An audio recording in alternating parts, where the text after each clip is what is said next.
One. One. I did it. Oh, you did it? Hey, guys. Did you do it yet? I did it.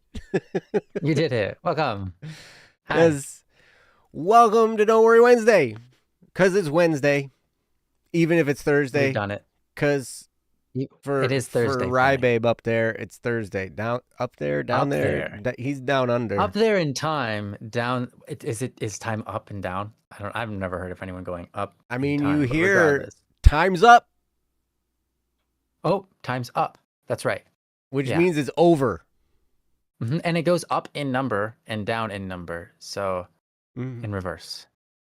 Yeah, depending on what you're doing. Yeah, if you're proceeding in time, the number is going up. Right. Until it hits 24 and it goes back to, or 23 and it goes back to 0. But if you have a timer going. Oh, that goes down. That goes down. As time is moving forward. So time goes up and the timer goes down. But that's more like a deficit. You're putting you're like, currently it's not that time yet. So I'm like, you've got a debt that's being paid off. You know what I mean? So it's like every tick of a second. I don't like this anymore. I don't like this conversation. Now we're talking about debt. we're talking about math, man. We're talking about math and time. Now we're talking about math. I'm up there in time zone, and I'm down here in the down under. Oh, my brain hurts. Yeah, I'm sorry. We shouldn't be talking this depthy at this moment. Yeah, it's okay. It's okay. Welcome to Don't Worry Wednesday. And too early. We're here now. We missed you guys last week. Yeah. Where were you? Where was I? No, the audience. Oh, yeah. Where were you guys? I mean, we didn't hold a stream or anything, but where were you? Come on. Yeah. Gosh, should have been here. Yeah. So, anyway. You guys should hold Don't Worry Wednesday yourselves. You can. And next week. That'd be weird. Next week, Ryan will be in the air. I will be. So, I still hope to do a Don't Worry Wednesday next week. So I'm going to need a sub. So anybody who wants to sub for Ryan and hang out with me for a couple hours. I know. Which is going to be a great time. Joe's great to hang out with. Joe is way more fun to hang out with than I am. Joe's really great. See, even you didn't even say no. You just processed it. It's true. Joe's a pretty good time. It depends. Depends on the day. Depends on what day it is. Yeah, but it will be a Wednesday, so it should be fine. Worry free. Yeah, it's gonna be great. So anyway, so welcome to Don't Worry Wednesday. This is a show that is about you guys and your topics, the topics that you send us at don'tworrywednesday.com. You can go to don'tworrywednesday.com by clicking the link in the chat that Saule has put in the chat right there for you. It's right there. You can just click it and you're there at don'tworrywednesday.com with no apostrophe. That's correct. You believe me? Who do you believe? I believe Saule. I believe he tried to show up last week. And then couldn't. Yeah. No, that's okay. So, we are, like, as Saule said in the chat, we are not professionals. We are not therapists. We're not attorneys. We're not anything like that. We can't give you professional advice, or we're not a substitute for counseling. We're not a substitute for therapy. We're just here to help in any way we can and to give you our best, best perspective, best amount of love and encouragement and all that stuff along the way. Ryan's going to leave. Look at him go. He's leaving. He's crawling away. He's going away to the back, and he's rolling. He's working his way back. Hey guys, if that's the most entertainment you've had all day, then I'm glad I could provide. I'm so glad you're wearing pants. Me too. I was turning the heater up. That's funny, actually, because I debated whether I should or not. No, I always wear pants, but I had pajama pants on this morning, and I was like, my jeans are going to be so cold. So I was turning the heater off just now, but I was like, my jeans are gonna be so cold, and I was like, yeah, but I always wear jeans during I always dress professionally, even if no one can see my bottom half. I still wear something professional on my Really? bottom half. Yeah, and Wow. so yeah, well, pretty much always. Someone might be able to catch me on a stream that I didn't, but probably 99% of the time I have.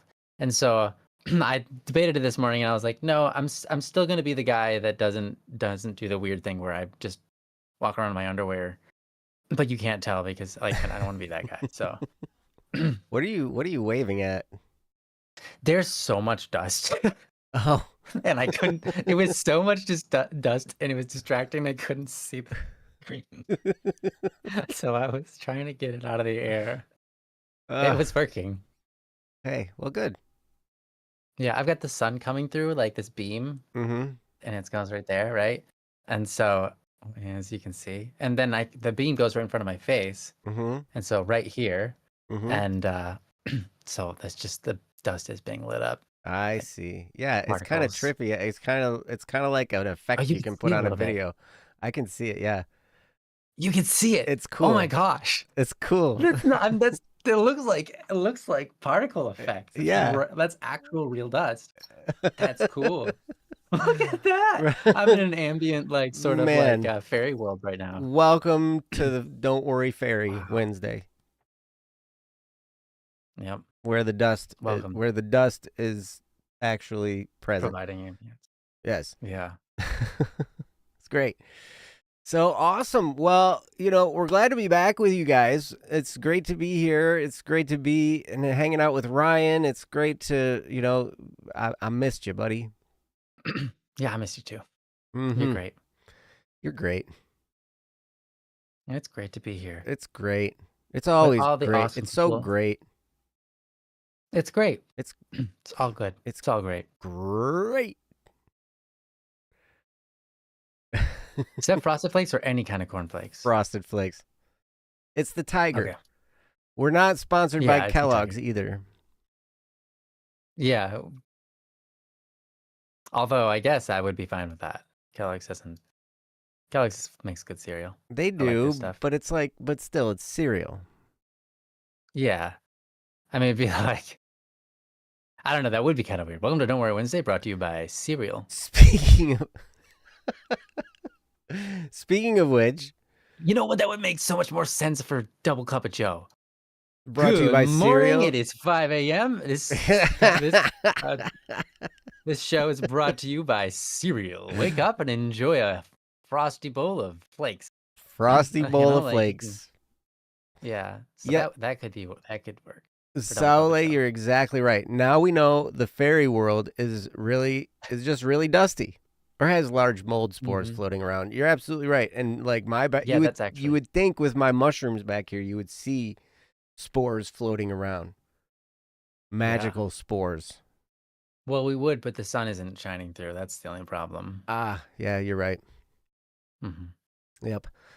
So anyway, how are you guys doing? It's great to be here. How's it going in the chat? You guys having a good time? And how you doing, Ryan? You enjoying yourselves? I'm doing good. I'm doing very good. I've been sick lately, but I'm doing pretty good now. You're sick, man. Yeah, that's just sick. That's disgusting, really. I mean, it was disgusting. When you're sick and you don't shower or anything for a little while, and you're just like, ugh, and so, yeah, that happens. Well, is Ryan going to advocate that the Joes start getting up for the 6 a.m. show again? We'd have to probably get up earlier because wow, I think Joe Bohan would have to leave earlier. Yeah, because he's a teacher. Was he a teacher back then yet, or not yet?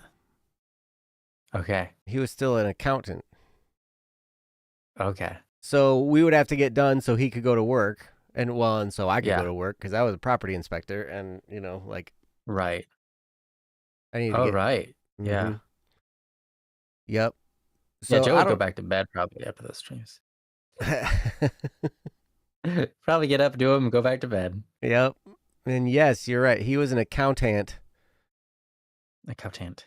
Yeah, that dude has had a lot of careers, and he's like way young, like for having all these careers. Mhm. Like he even got a college degree, and then got a career, and then switched careers, and then switched careers again. And he wasn't even 30.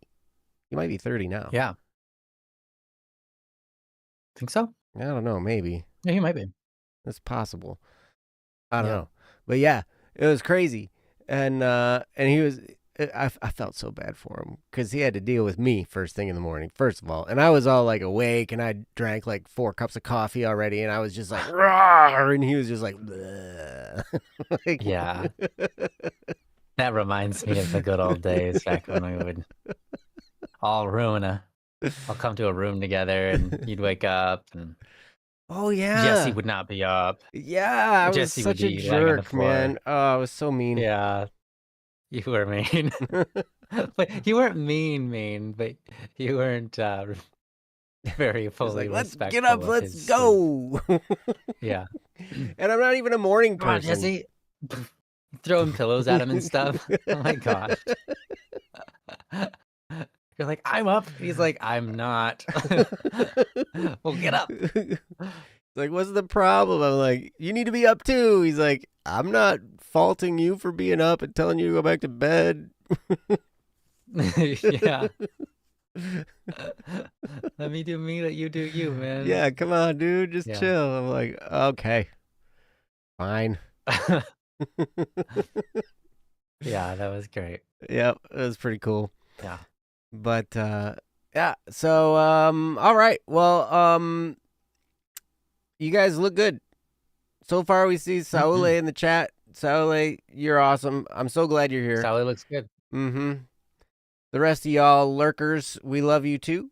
And continue to lurk. If you ever want to join in the chat, feel free. We'd love to hear from you. And also, if you have a topic, you can put it in the chat, or you can go to don'tworrywednesday.com and click the submit a topic button, and we would be happy to do your topic. We do have a couple topics today. Yes. And so we'll just go in the order we got them.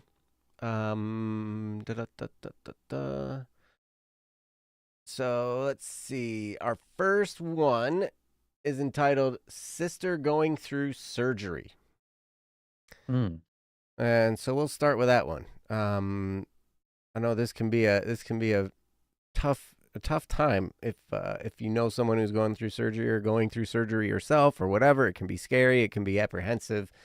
But hopefully we can have some kindness to share and some love and encouragement, because I know it can cause a lot of stress for people. So I'm going to put this topic up on the screen, I think, if I can get it to work. Maybe.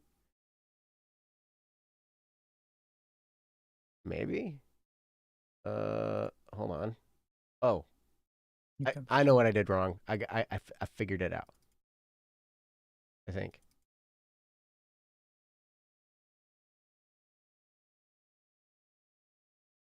Can I open it? Why can I not open it?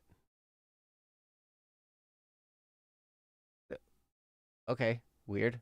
All right. Yeah. So let's see. Well, it's really complex, right? So here's the topic, and I'm going to read it out loud. Sister going through surgery. And this comes from Rain or Rainy. I don't think it's the Rainy that did your artwork. No, or Rain. Or Rain. Rain, Right. Yeah. Rain, It I don't know. Could be. I'm guessing rain. Rain is what it looks like. It does. It looks like that. So, yeah. So I'm sorry to hear that that your sister's going through this, and I know that surgery can be a really stressful time. Especially depending on what it's for. Sometimes the illness itself is, or the condition is really, really stressful, and then the surgery on top of that to try and fix it is stressful on top of that, and it can just be crazy. And I remember, I don't know, a few months ago, I was taking my friend Tony he was having surgery, and he needed a driver because it was outpatient surgery, and you can't drive when you're coming off anesthesia. So, but he went in and he was Yeah, I would not kind of recommend that. stressed. What's that? I said, yeah, I would not recommend that. Yeah, right. Yeah, that would be crazy. Cannot recommend driving Mm-hmm. after anesthesia. It would be a bad idea. But they don't usually let you drive anyway. They make sure you got somebody and whatnot. So, Yeah. it was kind of cool. Like, I mean, he was nervous, but he did well, and the surgery went really, really well, and everything. I was sitting there thinking, I was like, man, I could use a good surgery. Okay. On what?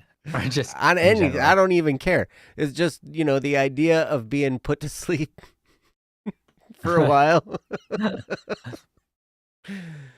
Like, because That is the anybody thing. else, It's kind of funny. Like the idea of being put to sleep and just letting someone else do it.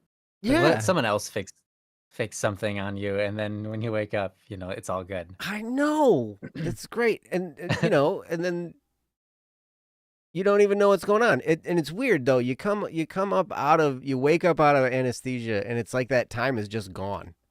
It's crazy. I Mm-hmm. remember every time I've been Mm-hmm. put under. I think I've been put under like 3 times, maybe. But every time I've been put under for surgery, it's like, they have you counting down, whatnot, and or they talk to you or whatnot. And like I was just having a conversation one time with the surgeon, excuse me, and apparently we were talking, and I fell asleep mid sentence, and when they woke me up, I continued the sentence. That's incredible. That's incredible. Because the time was just gone. It was like, and every time it's been kind of like that. And I can remember waking up and like, okay, well, when do we get started? And they're like, it's done. And I'm like, no, it's not. And they're like, yeah, you're done. Like, I haven't even gone to sleep yet. They're like, yep, we're waking you up right now. I'm like, what? It's weird.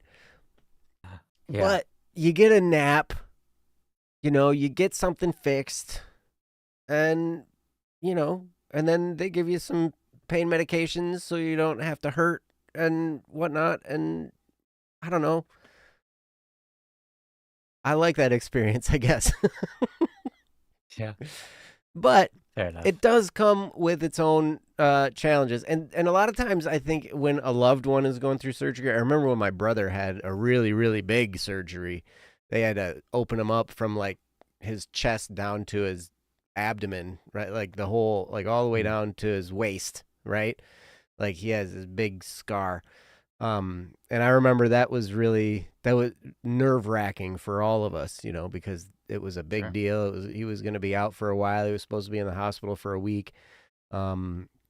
Which, yeah, He checked out early, didn't he? he did. And that's why I now put collagen in my coffee every day, because it was collagen that like nobody gets out of the hospital under 7 days with this particular surgery. Right. They're always like 7 days. You're going to be in here 7 days. They kicked him out in 4. Wow. Because he was better. He was healed, because collagen is what helps your soft tissues repair. And I was like, dang, that's a good feature. I like that feature. I'm going to start drinking this stuff. So it's weird though, because like now, and I get cuts and slivers all the time now because I do woodworking and everything, and they heal so fast. Great. Like all of it, just within a day or two, it's basically gone. And I like that. So collagen, awesome. Don't Worry Wednesday is not sponsored by collagen, but I'll talk about it. Anyway, I'll talk about it. Anyway, Rain, I'm so sorry that you're dealing with this. I'm sorry that if this is stressful, like it can really put a big old knot in your mind. And So I'm going to do the best thing I can and turn this over to Ryan because he has helped me undo a lot of knots in my brain. Um, Hmm. and he's just really good at that. So I'm gonna turn it over to him. So Well, Ryan, it is all yours, my friend. thank you. Mm-hmm. Yeah, of course, without any information here, I mean, and it's private, so it's fine. We don't know exactly the severity of the surgery that is going on, just as Joe is saying. And I think Joe, you already did a lot, really, you said a lot of really good stuff already. And I think that is a good idea to consider taking some supplements while your body is repairing at the very least. You know, you don't have to get on them forever, Mm-hmm. but suggesting for your sister to have some collagen supplements or whatever, it certainly can't hurt. And it very likely will help. It's a good amount of research to back that up. But again, we aren't doctors, and we therefore always speak to your doctor before taking any medication or supplements. But yeah, it is scary, especially, you know, you don't know. There's a fear, right? A fear of you losing them or a fear of them being injured forever. It could be something that is mental or just physical.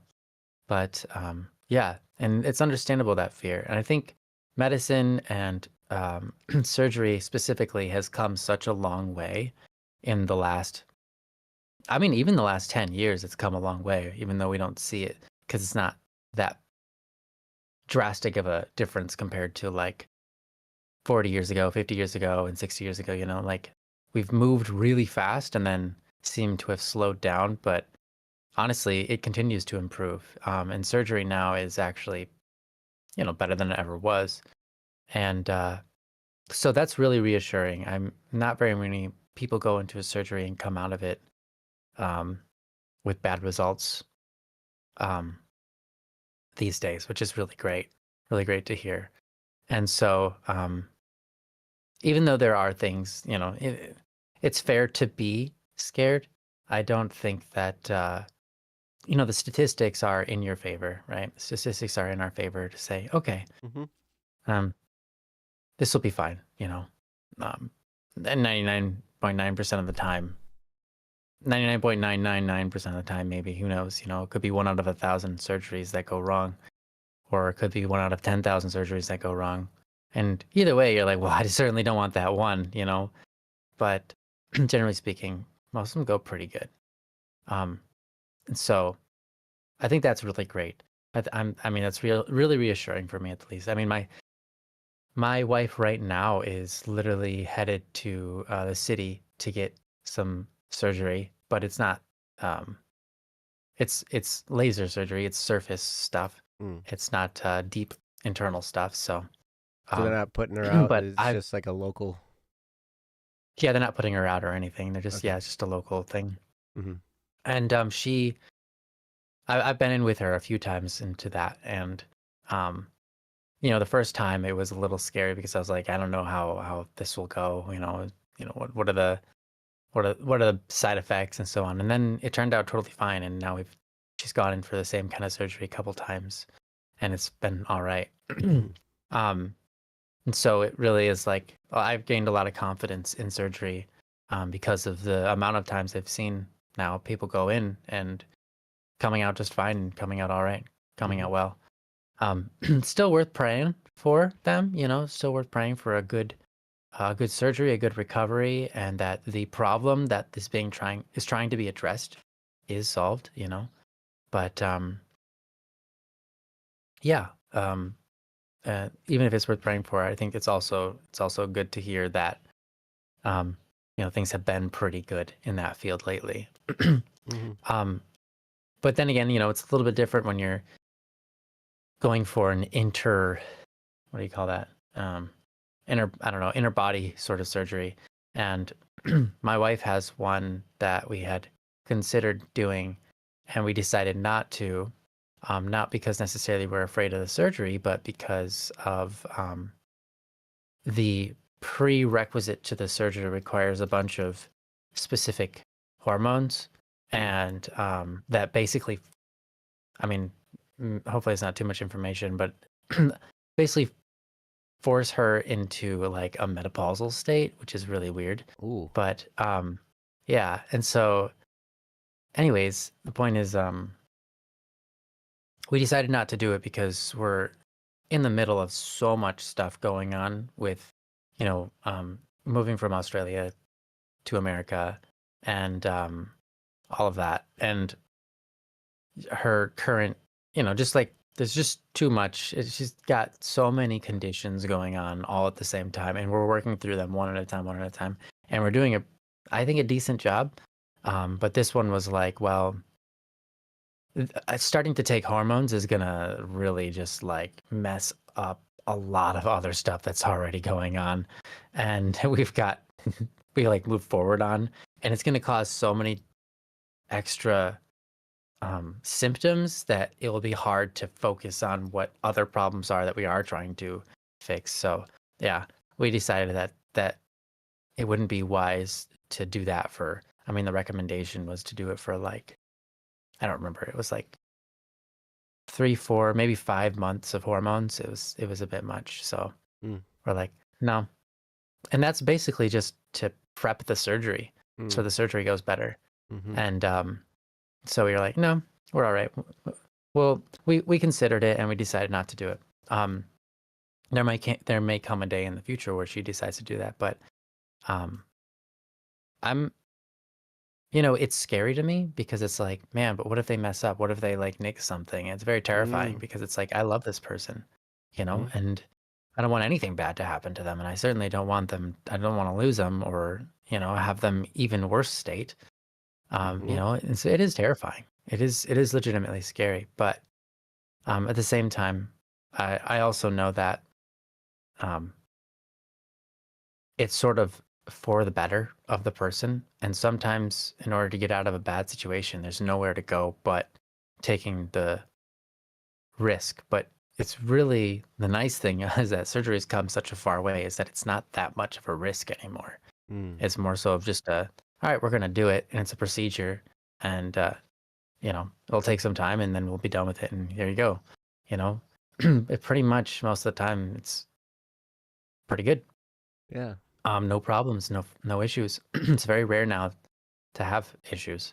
So, but yeah, you've got this, a history of humanity of surgeries going this way and that. So it is scary. It's kind of the same thing as flying in an airplane. I've been on so many airplanes and I've never had a problem. But, people are deathly afraid of airplanes because of, the existence of a potential crash in an airplane. And then, it's like, okay, well, that is scary. But then again, we ride in a car every day and cars are statistically known to have way more accidents and crashes and even more deaths than airplanes. And yet people are terrified of the airplane, and it's like, there are way more problems that are caused by people taking medicine than there are problems caused by people going into surgery. But people take medicine, they seem to be terrified of the surgery, but they're not terrified of the medicine. So, you know what I'm saying? Like, what I'm saying is, it's understandable to be afraid, and it's not completely irrational to be afraid, but at the same time, chances of success are very high. And most things that you do in life are actually scarier if you want to weigh the statistics. So what I'm saying is it's looking good. Surgery is, but then again, I don't know the specific type of surgery, I don't know. There are surgeries that are a lot more complicated than others. There are surgeries that have less success rate than others, but, either way, that's something I know that has come a long way in medicine or not medicine, but I don't know what that's called, healthcare practices. So if I can do anything, it's to help reassure you and just kind of calm that sense of fear and just say, you know what? Just like the plane thing, a plane is actually safer than a car. It is. It's just that the media, different reports, different things we've heard throughout our lives, the intensity of being in the sky versus just on the ground where we're used to, that severity of difference, it really kind of makes us think a lot more, like intensely about it, and it's a lot more scary. But the reality is a plane is safer than a car. Mm. It is. But and it can be it's pretty true for medicine and surgery as well. Um, yeah, things can go wrong in surgery. They can. Medicine, absolutely. And a lot of medicine has a lot more side effects commonly occurring than surgery. It's just that when surgery has a side effect, it usually means, okay, we have to go in for another surgery, Mm-hmm. and then hopefully that gets fixed and then you're fine. But when, if it's like, so there's that intensity or that severity there, that difference of like, it's like being off the ground versus being where you're used to. Um, but the general, the general reality is that it's pretty safe now. So that's good. Um, I really hope that everything goes very well for your sister and you and your whole family. And if you want, I can say a prayer for you, and or several prayers for you, for your sister rather, and hopes that everything goes very well, and that more than anything, well, two things, I guess, they remain healthy and safe, and two, that the problem that there's trying to be addressed is fully addressed, and the surgery solves it. Mm-hmm. Um, so yeah, that's obviously what we all hope for, but yeah. I think prayer does a lot of good. So I'll leave you with that. Mm. Yeah. Awesome. Thank you, Ryan. Soleil says in the chat, people fear relinquishing control over their life. You have to give a pilot and an airline control over your life in an airplane, and you have to give a surgeon control over your life in surgery. It is Mm, scary, but can be beneficial. That's why we need trust. Yes, you're absolutely right. mm, it can feel scary to put your life in someone else's hands, and it's not just the surgeon's hands. I feel like in some cases it's even, well, I don't know. I would say it's just as important to have a good anesthetist, mm.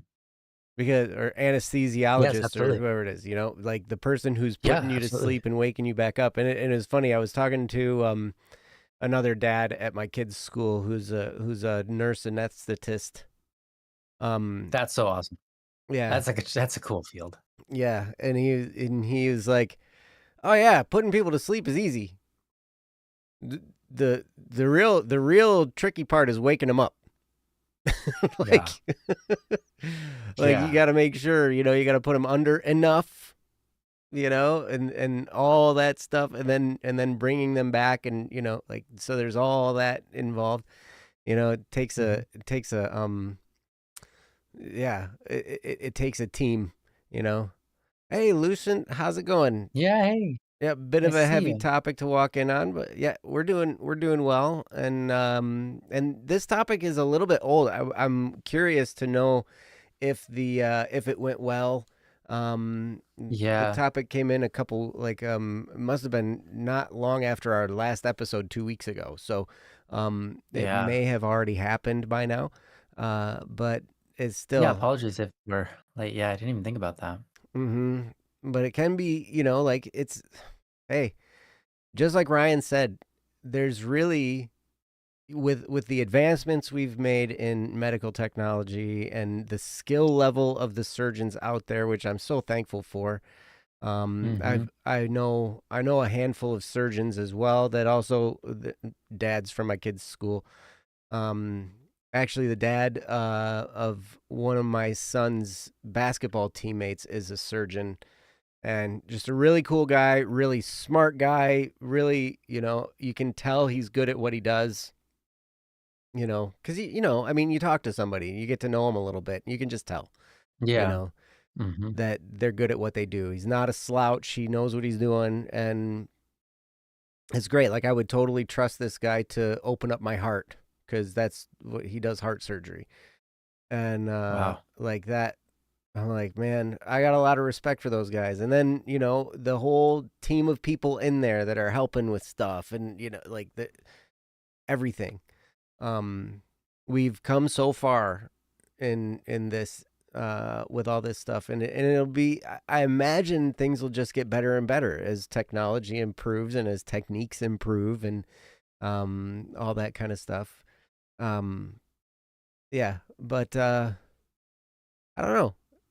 I would take some time to try and relax Mm. as you're looking to this and as you're going through it and everything like that. It can be scary. It can be nerve wracking. Take some time, especially. I remember when I took Tony and in to have his surgery, and his wife went to Kate, um, and he went back there, and Kate and I just sat out and drank coffee, and we talked, and you could tell she was really, really nervous, but she was really glad that I was there to talk to because she had Mm. somebody to talk to, right?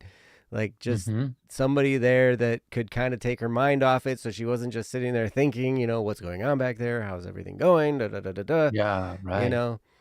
And I was just like, "Hey man," I had my same typical response of, "Man, I wish I was having surgery." Like I want like Yeah. I want to be knocked out, man. I I need want to be put to sleep. anesthesia. I just want a nap and a break for Yeah, a little yeah. bit, you know? Like, Hmm. and an excuse Hey, to not doc, do give me a anything for power a few nap. weeks. It'd be great. you know, Hmm. cuz me, I'm just like go go go go go all the time, Oh yeah. It was just like my life's insane. And so True. if I had a break Agreed. and, and that'd be a good excuse for a break. Whereas Yeah. like, oh, you can't lift anything heavy for a couple weeks. It's like, oh well, I guess I could take the next 2 weeks off of Yeah. work. Like, hey, cool. But Hmm.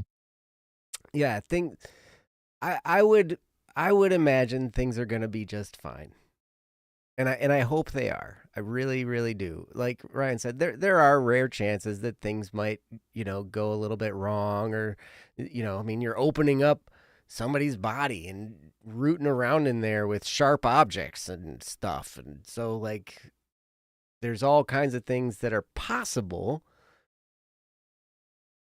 But even with all those possibilities, a lot of times somebody in that position has so many years of training, so many years of Mm. experience and everything, and yeah.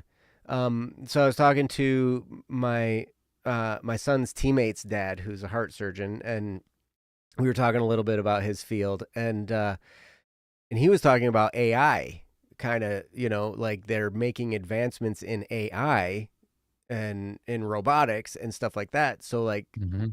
there, he can see the day where AI is kind of doing these surgeries and stuff like that. And I was Sure. like, man, that seems great because, in a lot of ways, a machine can be very, very precise, can be very, detailed and know what they're doing and not shake or, sneeze or cough or something, Hmm. you know, and, but even still, like, I still feel like I'd like a human to be there making a humane decision, like a human decision, where it's like, okay, we got to do this, we got to do this, and whereas a machine might just go through logic, logic, logic, and say, okay, well, based on all this kind of stuff, we need to do this, and then, but a human would maybe take humanity into account and say, you know, maybe we should take this approach instead because even though the risks are here and the rewards are here, like this would be better to preserve the person, right? And, do I don't know. It seems to me that I would trust a human making some of those decisions more than AI. Um, but yeah, I digress. But anyway, um, it can be scary. It definitely can. And but hopefully it all goes well and it's a routine thing. I mean, these guys, they do tons of these a day, in a lot of cases, where it's like, they're just boom, boom, boom, boom, boom, getting them in and out and everything like that. And I would, I guess I would like to be the guy that if it's a routine surgery like that, I wouldn't like to be the last one that guy did that day, you know, Okay. after he's all like burned Hmm. out and like, oh, you're getting tired. And I don't know if I'd like to be the first one he does that day either, or he's still kind of getting Mm, warmed up. It's like somewhere in the middle seems to me like it'd sure. be good. But then I was talking to another That's good. surgeon at one point in time because some surgeries are crazy complicated. And he was like, I was like, what's the longest you've been in an operating room, like and had to deal with this kind of stuff? He said, "Oh man, I had one surgery that was 22 hours. Wow. 22 hours. Yeah. Jeez. Crazy." And he was like, "Well, we took breaks in there because, you're in there and you're doing this stuff and whatnot, and then, and they had a couple different surgeons there that could kind of trade off and do different parts and stuff." That's good. And he was like, so they got breaks, but it was still, it wasn't like a full night's sleep or anything before he had to go back in and do this stuff. It's like, work for a while and then go get some chips and take a nap and whatnot and like come back and, scrub up again and get in there and keep going. And it's like, wow. Sometimes it can be pretty crazy. I think my brother's really invasive surgery took like, I don't know, 8 to 10 hours or something. I can't remember for sure, Wow. but it was really These long. guys are incredible, though. That's Mm-hmm. amazing. Mm-hmm. And I'm like, man, yeah. I'm really thankful that there are people that can do this and preserve our Yeah. health and they save lives all the time.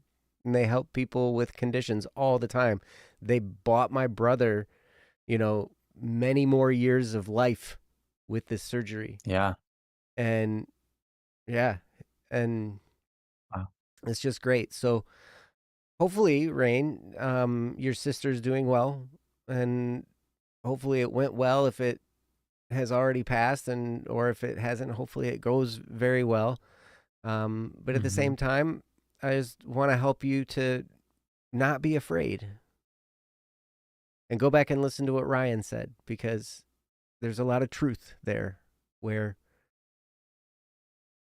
um, it's probably a routine thing for these guys and they know what they're doing. And hopefully that's the experience you have as well. I know that that's Hmm. any time I've experienced that with myself or a family member. For the most part, there was one time that a family member of mine got something nicked in there and then they had to go back in and correct it um at a later time. But Hmm. yeah, but it got figured out and you know, and they were fine. Yeah. Um so anyway, um yeah, I hope it goes really well. Hmm. So, Ryan, did you have anything else to Yeah. say? I don't think I have anything else to say. No, I think you did a good job of approaching that. Hmm. I Yeah, think and I then think you Rain, did a good yeah, job. just like Joe. Thanks. Yeah, I hope that your sister has been as well. If they've had their surgery already, I hope that it went really well and they're doing great and recovering quickly. Obviously, all surgery takes some recovery time. The body needs to heal the scratches that happen and all that. But Hmm. yeah, I hope they're doing well. Yep. And yeah, and again, I'll promote collagen. It's types one Yeah. and three. So if you do some shopping for it, what I get is type 1 and 3. It's a powder. I just put it in my coffee in the morning. And a lot of times, I remember when my brother first learned about it before his surgery, he was talking to a friend of ours, mom, who works in a doctor's office, and she recommended it. But to start taking it like a month before the surgery, Mm, so you can kind of build it up.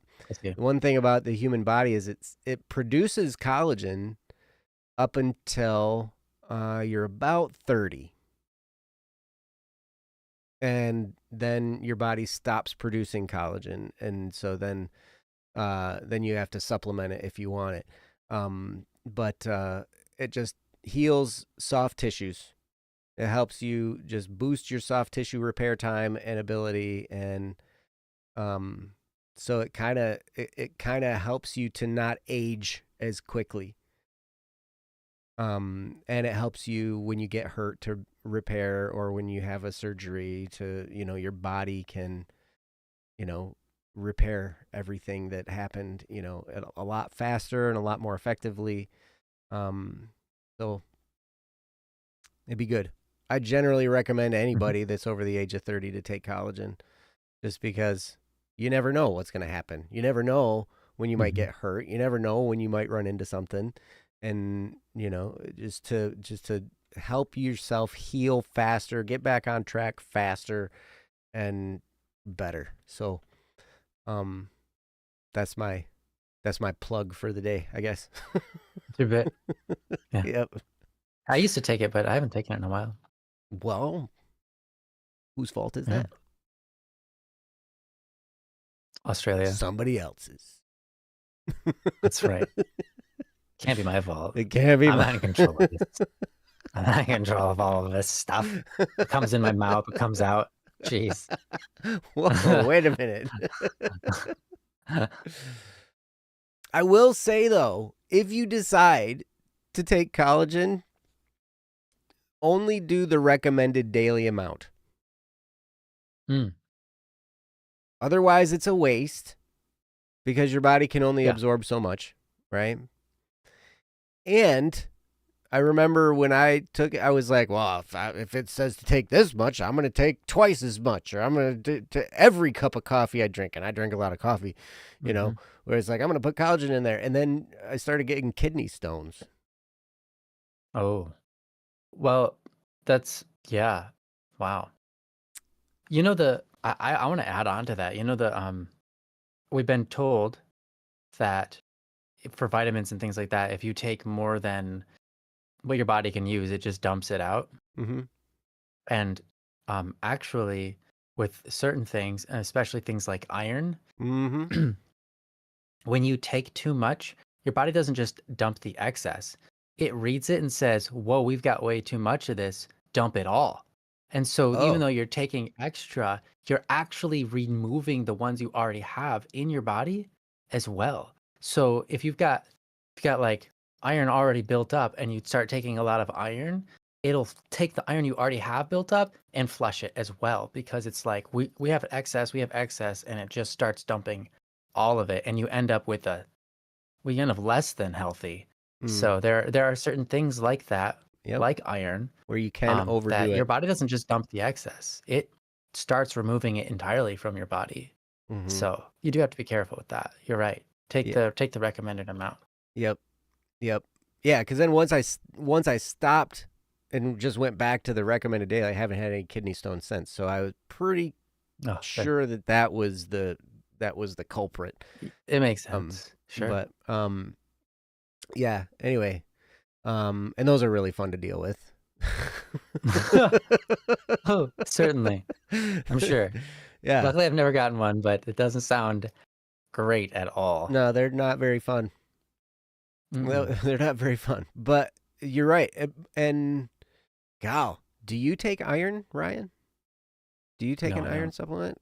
No. I'm glad, because most like biological males probably should not take an iron supplement. No, it's more of a female thing to have to take iron. Yep. Males do not have the biological processes that deplete iron like women do, like females do. Right. So yeah, and that's how I know about it, is from the females in my life, who the feminines learned these things. Yeah, the feminines. Well, I know some males who are kind of feminine too, so that's okay. Do they take iron? I hope not. Do they pump iron? They shouldn't. Well, no, that's different. Yeah. Not going to the gym Uh, and eating the weights, like oh, sounds pretty good. Sounds better than lifting them. I mean, but I mean, you gotta lift it to your mouth. Well, I guess you don't. I guess you can crawl no, I around just bend and down, man.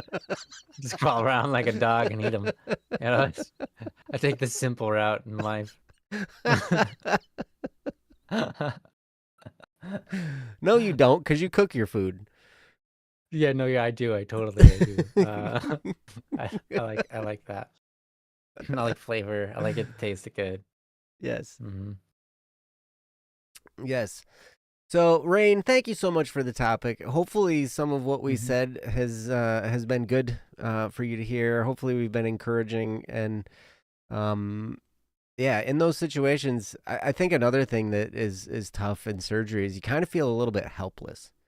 Like Saule said in Mm, his comment, you're relinquishing control of your life to yeah, somebody. You're putting your life in somebody else's hands, and so absolutely. you just kind of like floating, like, okay, this. I hope this Hmm. person is good at what they do, and Yeah. you know. But as Ryan said in his example, we trust every day when we get in a car that everybody else on the road is gonna do what they're Hmm. supposed to. Yeah. Yeah, all the time. You know, when we're zooming past people, well, as I'm zooming past Mhm. people because I drive the appropriate speed, everybody else drives too dang slow. Yeah, they see that speed limit sign and they think that they're limited by it, but they're not. Exactly. Which is why I need to go to Germany. I need to go to Germany because they I have think the you were saying Autobahn. why I need to go to I heard the and I thought jail. Which is why I need to Which go to is jail. no, I don't need Yeah, to go to Germany makes sense. You jail. can run. I haven't There's done that one road. anything that bad. What's that? Mhm. There's that one road in Germany you can run Well, it's right as the fast as you want Autobahn. on. It's like their freeway system, Yeah, the right? Like Autobahn, we that's what have. yeah, yeah. It's basically that. But I think there's speed limits in like in like the cities and high traffic Mhm. areas and stuff like that. But Yeah. when you're out I've in the heard that country, it's no speed limit. right. I'm not sure if this is accurate. I heard the Autobahn wasn't really that long. So it's like you get on there and you can go fast, but it's like kind of a short experience. Uh, But I don't know. I don't know. Then again, maybe it's just from an American who is used to being able to go straight through all of like Missouri or something, you Well, know. I mean, Germany's like the size of Michigan. I know it's tiny. It's a whole country. That's how Europe is. Every country is the size of a state or smaller. Uh-huh. Yep. Yeah. Never been. I gotta go though. It's on my bucket list before I die. Mhm. I want to drive on the Yeah. Autobahn. Yeah. Hey, that'll be fun. I hope Mm-hmm. you do. Well, yeah. Do you know if you're gonna go anytime soon? Any coming year? Probably not Thinking this about it? year. Like I was planning a trip and I was like, yeah, this is gonna be great. And then my car broke and I had to deal with that, and that costs money. Hmm. Now, Yeah. now I'm like looking at this and I'm like, man, I'm gonna have to earn a lot of money to uh That, to that's fair. go to Germany because my son is on this professional basketball track, and so he's in the he's in the Puma Hmm. League, for basketball, and that's expensive, and Yeah. the circuits, they're not really tournaments, they call them circuits, but they're far away. Like we've got one, there are two circuits in July. One of them's in A Richmond, circuit. Virginia. What's that? A circuit? I was just gonna say a circuit sounds more professional than a tournament. Well, Because it's because it's not really a tournament. It's just a series of games. A tournament has brackets where like the winner moves on and the, whatever, and then the losers get well, eliminated and whatnot. what I mean is like if you can have a tournament basketball in a school or in your school system, with other schools. Mm-hmm. But a circuit means you're a part of something that's like, like actual like you do the rounds and you're Mm-hmm. really on it, and it's like it's your thing. Yep. You're a part of it. you know? So to me, when I hear tournament, I think whatever low grade stuff. Circuit, that's big. That means you're in it. That means you're like all on board. Could be. I don't know. I think Mhm. I think the main difference is there's no brackets, and it doesn't Yeah. matter. Like if you Okay. win or lose. But there is a tournament at the end of July in Orlando, which is ridiculous to me because why? Who Wow. wants to go to Orlando in July? That's so far away. And it's hot. You would love it. You want to go to Well, Orlando in July and watch basketball? I don't think your kid would appreciate me replacing you in that scenario. No, I just want you to be there with me. Oh, okay. Got it. Got it. So you'd be Okay. like, so you can listen to me complain about how hot it is, and you'd be like, Oh Joe, no, it's yeah, that's great, man. Joe. Well, someone has got to be there to like help you correct your mind because we can be wrong about things like whether the temperature is good or not. Right. I'm kidding. We're temperature, as a person who is so sensitive to cold, and I recognize that other people aren't. I know that I'm the wrong one, but Mm. at the same time, it's right for me. Mm-hmm. My body is my body, Yeah, and yours is yours. that's fine. Yeah. Yeah. Um. Yeah. But anyway, that's a But tournament. anyways, The one in okay. Orlando So is an actual it's a lot tournament. more. It's a lot more money. You've had to pay this year for all the skins Yes. of stuff that comes up than you expected. Yeah. Yes, and it will be this So they've way put for the Germany out for another foreseeable year. future. Because he's just finishing up 8th grade. So if he stays on Right. this track, it's gonna be this way for the next 4 years. Hmm. You know, and so it's like, well, if I Yeah. want to take a international trip, I need to make a lot of money because I already need to make a All lot of right. money to We'll pay do for that. all that. We can do that. Let's go. Let's So go. yes. So anyway, if you guys are getting here, welcome to Don't Worry Wednesday. As Saule has put in the chat, we are not professionals. The information we give is not a substitute for professional advice. We're just trying to give back and support you as you're supporting us. If you have a concern, if you'd like to send it to us, type it out in the chat or go to our website, don'tworrywednesday.com. And the link is right there in the chat. And you can click on it. It's also probably in the description too. You can click on it there. So let's see. So we have another topic here. Yeah, we do. If my This is from Stouthing. if my Microsoft Teams will load, it would be great. I would be If it so fails to excited. do so, I can give it to you in Discord. I've got it open. Okay. I'd still like it It would be nice to have on I screen. can put the summary up there and I can put it on the screen. Yeah. That'd be pretty great. So Yeah. let's see. Last time I did this and it worked. There we go. Look at that. Did it. You done it. It did it. Yay. Let's go. Okay. All right. So we have this next topic. This is coming from Saule. Yay. It's called Too Tired or Too Hyped Up to Be Creative. This sounds like something I would like to read here. So let's see. All right. Let me get this up on my screen so I can put it on your screen. And then you can read along while I read it aloud. So this is called Too Tired or Too Hyped Up to Be Creative. And it comes from Saule. And it reads like this. Too tired or too hyped up to be creative. Since the beginning of the year, maybe even December of 2025, I've been working on teaching myself to play guitar and writing my own instrumental songs on guitar. Now I'm hoping to have enough songs and the right songs completed to create an album by Q1 next year, Q1 next year. Now it's nearly halfway through the year. I have one song, track 1 on the album, funnily enough. Basically, as far as I'm going to get it on my own with all 4 guitar parts reasonably well defined and performable.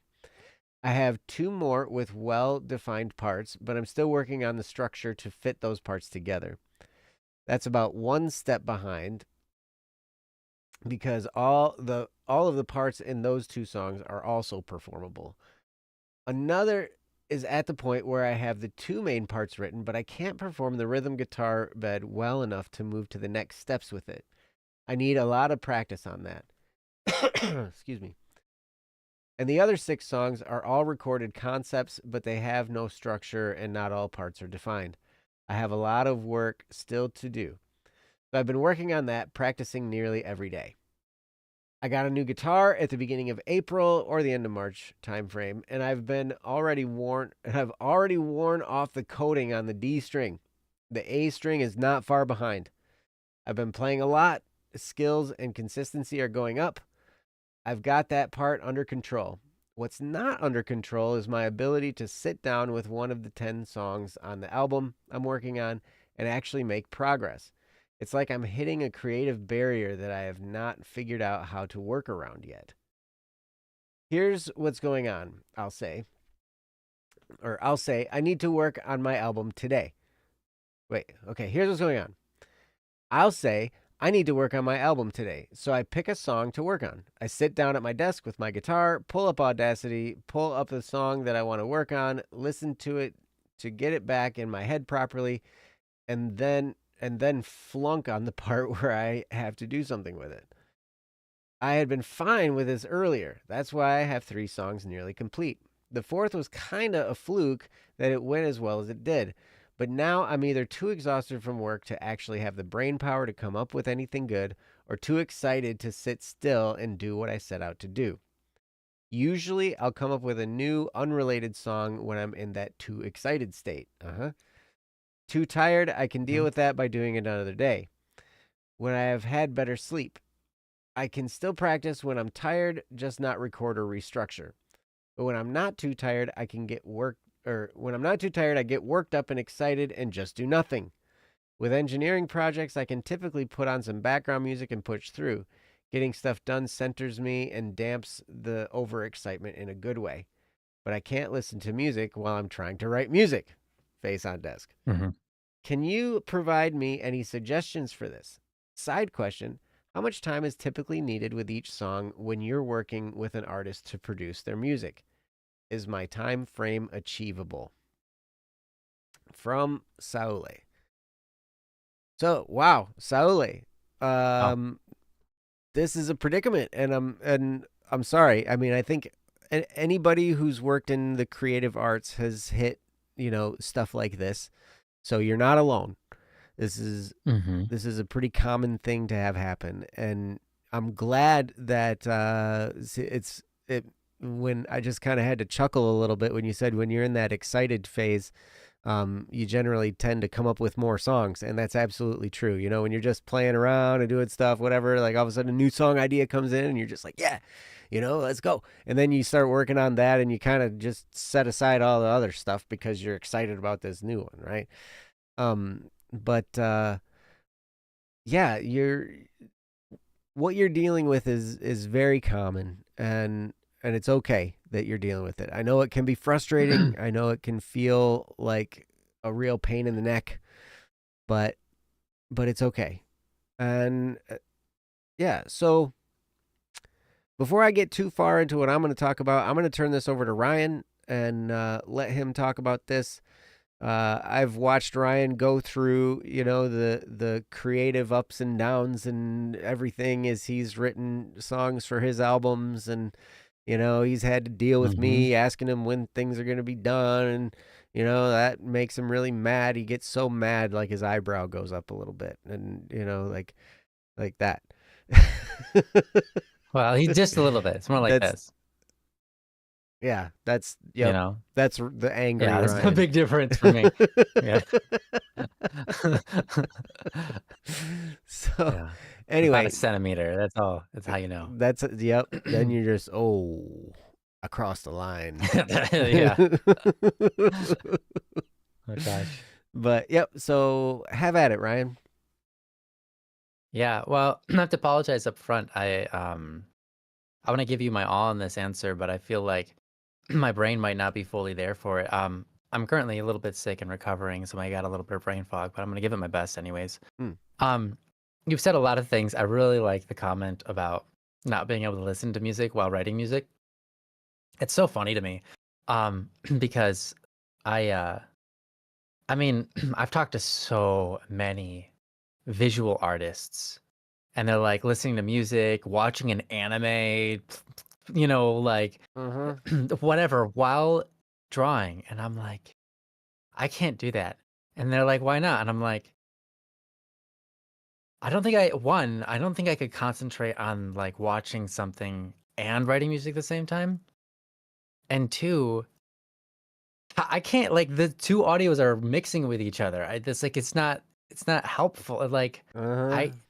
you can't write music and be listening to music at the same time. It's just not this, And it's so funny because it's like as a musician, you can't really have distractions because you're all in. All of your senses are in it. I mean, not to say that being a visual artist is by any means a lesser skill or requires less of your brain, but what I'm saying is it's just a different medium, and so it takes up a different quarter or position or whatever of your brain power, and so yeah, it's just kind of funny. That's right. You can't listen to music while you're writing music. Doesn't work out very well. Maybe some people do, but I certainly don't. But I'm not one to generally listen to music anyways. I've kind of I went okay, I'll say this. There have been times in my life where I distract myself while working, like have music in the background or um whatever, while working on something. And then I've gone through times in my life, and I think the majority of my life, where I don't. I don't have that, and I don't mean just for writing music. I mean for any job I've ever had. Just turn it all off, and not necessarily so that I can work on music better, but so I can free up brain power.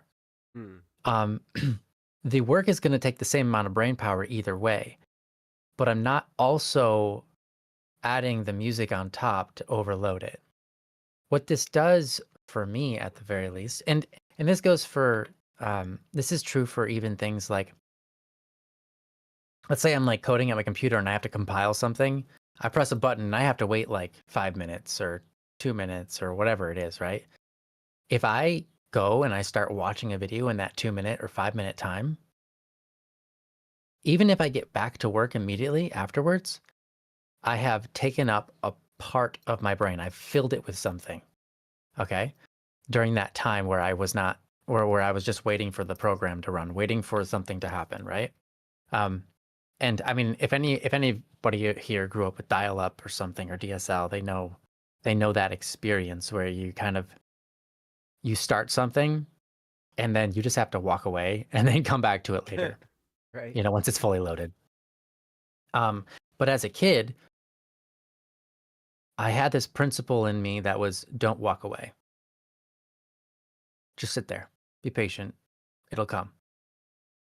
And what that did was it's like, I don't know how to explain it very well, but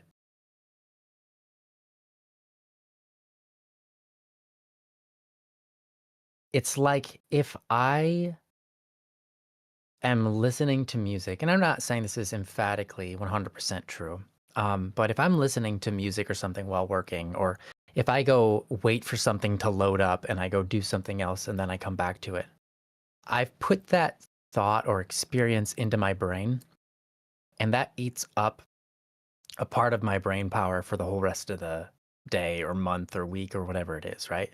Mhm. I don't think our brains don't really work in day to day experiences. See, we have a whole homogeny of things because something might happen to you on Tuesday, you're still thinking about it on Sunday. So um, it's not like our brain resets every time we wake up in the morning, but um, I think that every experience is compounding, and our brain has recycling periods or resting periods where it kind of um, you get your brain power back. So like you said, at the end of the day, you're tired, yeah, and then you wake up and you're like you're well rested and you're ready for the next day. If you didn't rest, you'd be really suffering that next day. So there's truth in that resting, right? But when you're awake and you're occupying your mind with things that are not related to your objective, you're still occupying your mind more than you need to. And what I feel like this does is it reduces the capacity for creativity and reduces the capacity for engagement. It reduces the capacity to really just be there with a person. Because if you are flooding your mind with stuff, they have there's a lot of now new studies on this, especially with people picking up their phones every second that they're not mentally preoccupied, right? So it's like, I'm not mentally preoccupied with something, so I instantly pick up my phone, I start looking at it, playing a game or looking through my feeds and all that kind of stuff, right? So people do that instantly now. And it's been kind of shown that people aren't as engaged with other people around them. And it's not just because they're engaged with their phone. It means they're like literally mentally they can't be with that person in front of them and feel as much because their mind isn't as free to experience stuff, as free to truly engage and be thoughtful in their conversations, to pick up and fill that void that, it's like that void that you're filling, you filled it now. So now when you're in engagement with a person and you're having a real discussion, so like, I want you to picture this. You're working on a song, okay? And someone calls you on the phone, right? And you know who it is. Or maybe someone doesn't call you on the phone. Maybe someone comes into your room and they're just like, hey, can you do the dishes with me? And you're like, I'm in the middle of a song though, and it's like, and I don't want to step away from this. And you have this feeling of like, switching gears is really hard, right? Switching gears is really hard because you're in it. You're working on a song, but now someone wants you to go do some dishes with you. And in your mind, you're going, okay, I think as a human being, it would probably be kinder and more of a beautiful moment, and it's a good thing if I was to just drop this and go and do the dishes with them. But you don't want to, right? You're gripped where you're at. And so let's say you're like, okay, fine, I'll do the dishes with you, right? And that's a bad attitude to have. So you're like, okay, hold on, let's not do that. Fine. And you're like, yeah, and you're like, okay, I should be more open. And so then you have that second layer of correction where you're like, okay, no, okay, yeah, I'll go do dishes with you. And then you get up and you start to do dishes with them, right? Okay, so already these are layers that are like how available is your mind space? When the person asks you, is your response just no, go away? Is your response, fine, I'll do it, but I don't want to? Or is your response like you have enough brain power to actually think, okay, what's the right way to respond to this? Because if you don't have that much brain power left in you, then there's no way you're going to be able to respond with like kindness, sincerity, and being able to actually leave everything behind that you're working on. So that brings me to the next point. You're going into the dishes and you're washing the dishes. Are you truly able to just leave your music stuff behind for a moment and engage with the person you're doing dishes with and work on the dishes and actually think about like, am I actually scrubbing the parts correctly, or am I just, passing them off, not even looking at them, Like, am I actually able to put the stuff off and engage with this person and the new task at hand? Or is my mind still preoccupied with doing the dishes or something, in your engineering world where it's just cycling in your mind and you're not even talking to the person, or if you're talking, you're barely listening, you're not really engaged with them, you're not experiencing in the fullness of the experience that, is available to you in that moment. You're just kind of, your brain is somewhere else. Your mind is somewhere else, right? So, um, all of that feeds back into what you're talking about, I feel like. Now, I could be off base here. It could be wrong.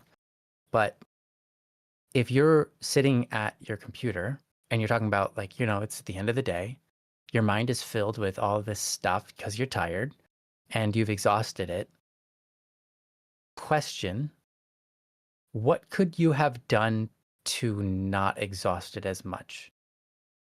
And what I mean is, I don't mean not work as hard or not apply yourself at your job. But if you think about categories or like containers, you've got the container of work and it's many little containers, and then you have other containers you're adding into that space. Like, were you listening to music while you were at work? Were you also like, during your short downtime watching a movie? Were you or a video or whatever, right? Or listening to a podcast. When you were driving to work, what were you doing? Were you just relaxing and allowing yourself to be ready for the day? Or were you already filling it with stuff? Listening to the radio, listening to the podcast, learning something about music maybe, or whatever, right? All of this stuff is real and it occupies your mind. It makes it harder to truly focus at the end of the day because your mind's already consumed with so many different categories that it's been given throughout the day. But again, I'm not saying it's necessarily a day-to-day experience because each day is its own. I think this is a whole, a cycle. So maybe it takes a couple of weeks for your brain to make a full cycle and actually let go of things. So it could just be that you've spent weeks doing this kind of stuff with filling your brain every moment of the day that you don't have brain power anymore to actually create. Because creative thoughts are kind of like, they require that empty space in your brain because it's like, how do I say? It's like you're filling the void. And if there's no void left, there's nothing you can fill it with. I think that's probably the best little example I can say. This might not be true for you. I'm just kind of giving you one sort of avenue to think about. But if your brain doesn't have any void left to fill at the end of the day or at the end of the week or whatever, if your brain doesn't have any void left to fill, then you won't be able to create because there's no void to work in. And so you might want to spend some time creating void spots. Mm-hmm. It might be literally like 20 minutes of meditation or 15 minutes or 10 minutes or 5 minutes, whatever. It doesn't have to be that long. Really, 20 minutes is a long time. So it might be that. It might be, when you're on your drive to work, just let it be the void. Your thoughts will be your thoughts, but you're not consuming something. So even if you're constantly thinking on your drive to work and your drive back home, right? As long as you're not consuming something that's coming from the outside, you still, like, your brain has already, the things you're thinking about are already in your brain. You're not generally adding more to the void or reducing the void. You're not taking up space in that void because these are the thoughts you've already had going on in your head anyways. Or maybe you've developed some new thoughts, but those are going to be creative thoughts. Generally speaking, they're going to be solutions to problems. They're going to be things that you probably needed to think about. Or maybe just very creative thoughts. Like you're on your way to work and you think of a story about, you'll never express it to anybody. It's just a short little story you create in your head. It's like, it could be about anything. Like you're just thinking about giraffes and you're like, oh, what if giraffes, instead of having a long neck, just had like a really long, antlers on their head, and it's just obscenely large. And it's just like they knock into everything and it's hilarious. And you're just imagining that, right? That's you being creative. That's you filling the void, but it's you practicing that creativity within that open space in your head, right? So, yeah. So, that's one direction I think that this could be taken that might help. Another thing is it might not even necessarily be about creativity. It could be two things. Well, I'll just say one. It could be a matter of skill. Um, as you're presented with different different categories of work, like not every song is the same, right? And you're obviously experiencing that. And some songs for you are going to be easier than others. Some songs are going to flow out more naturally than others because you have a repertoire of an insane. I mean, you're how many years old? You know, you've got an insane amount of backlog of subconscious pattern recognition and pattern producing thoughts. And some songs are going to work right inside of that perfectly. And you're just going to, one thing comes, next thing comes, and you know immediately next thing comes. It's like, it's just smooth transition after smooth transition from one line to another. And some things are just like, they seem like they are that, but then there's something slightly off about them that you can't just easily just put one foot in front of another. There's just a bunch of things tripping you up. And that becomes a matter of skill.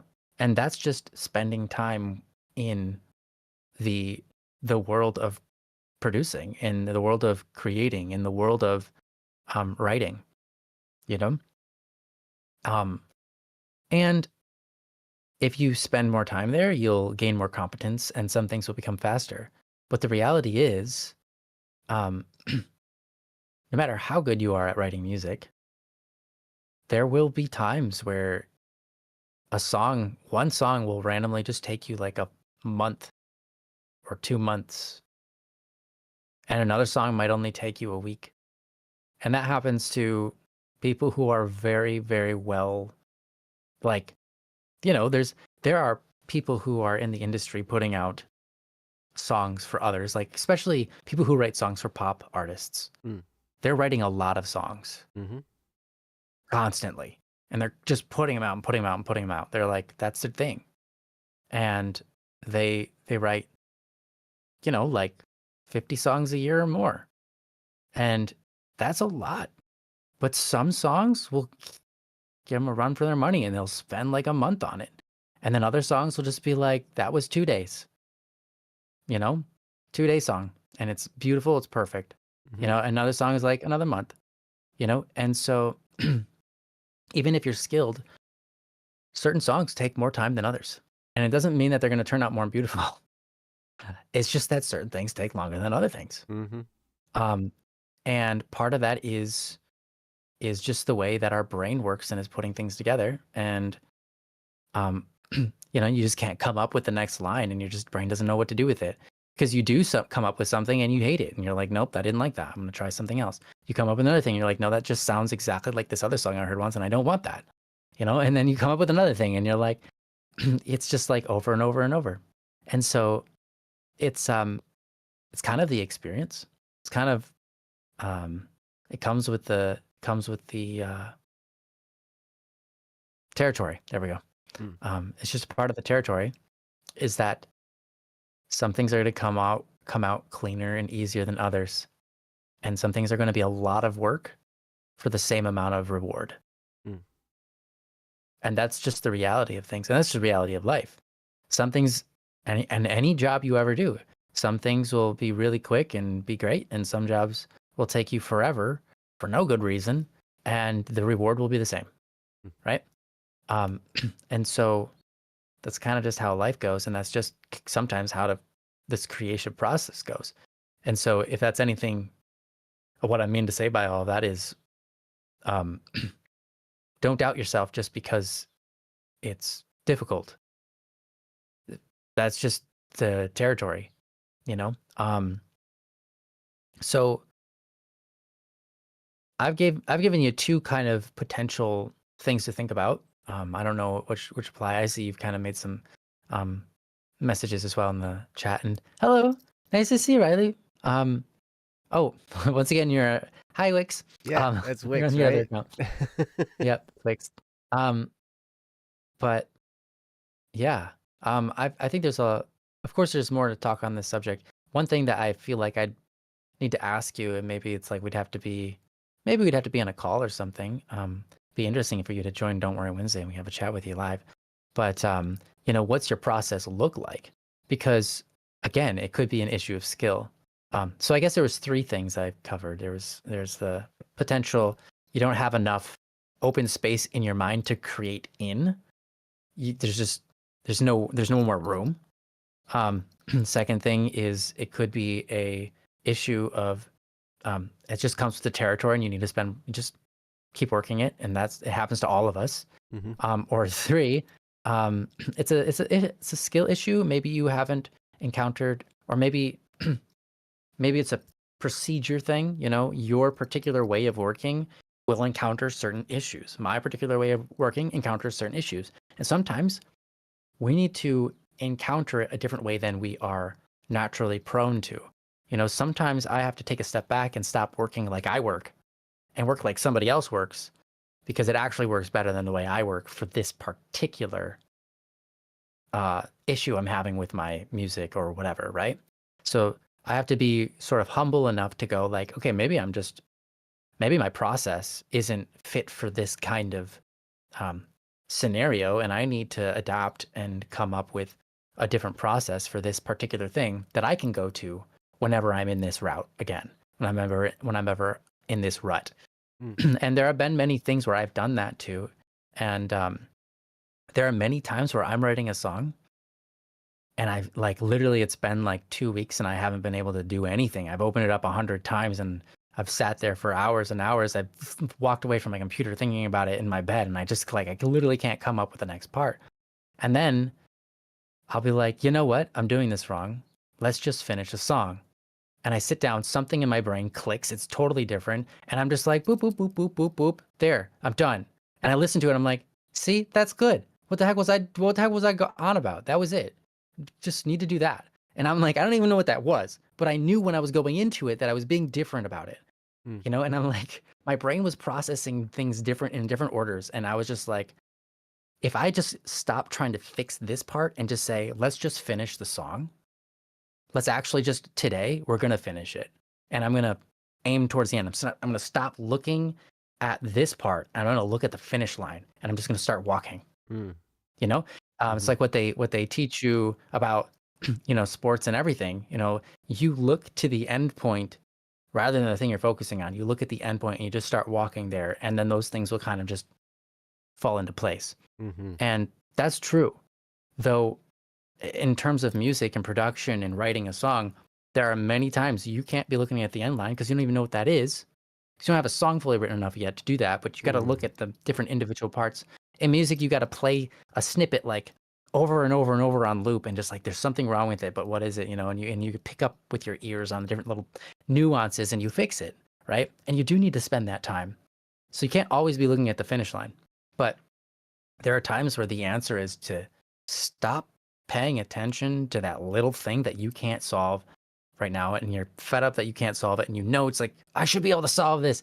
I should be able to come up with something for this part. Come on, Stop trying to do that. Just look to the end point and start working towards the end, and then all of a sudden sometimes things fall into place. I don't know. That's one possibility of it, but there's many, right? Like I said, that's one example of me changing the way my brain is working to actually cater to the song that I'm writing at the place that it's at, rather than what I've been trying for weeks that isn't getting me anywhere, right? So I just have to change my mental process and the way that I process or go through things. So there's a bunch of different things that might help, and they're very vague, but hopefully one of those really hits home with you and gives you opportunity to try something. But with that, Joe, I'm gonna give it over to you. Okay. I'm excited to hear what you got to say. So start talking. You're start talking. Okay. Thanks, Ryan, and thank you, Saule, for this topic. Yeah. So a couple of things I want to address. Well, one thing, welcome August and Wix. It's nice to see you guys. Yeah. So, but you said something in the chat here, Saule, You said so many times I put a little lick or riff into a song and then listen back and say, nope, that's insert inspirational artist name. I can't steal it. Right. Yes, you can. Right. It's not stealing. You can. Because Yeah. like musicians plagiarize other musicians all day long.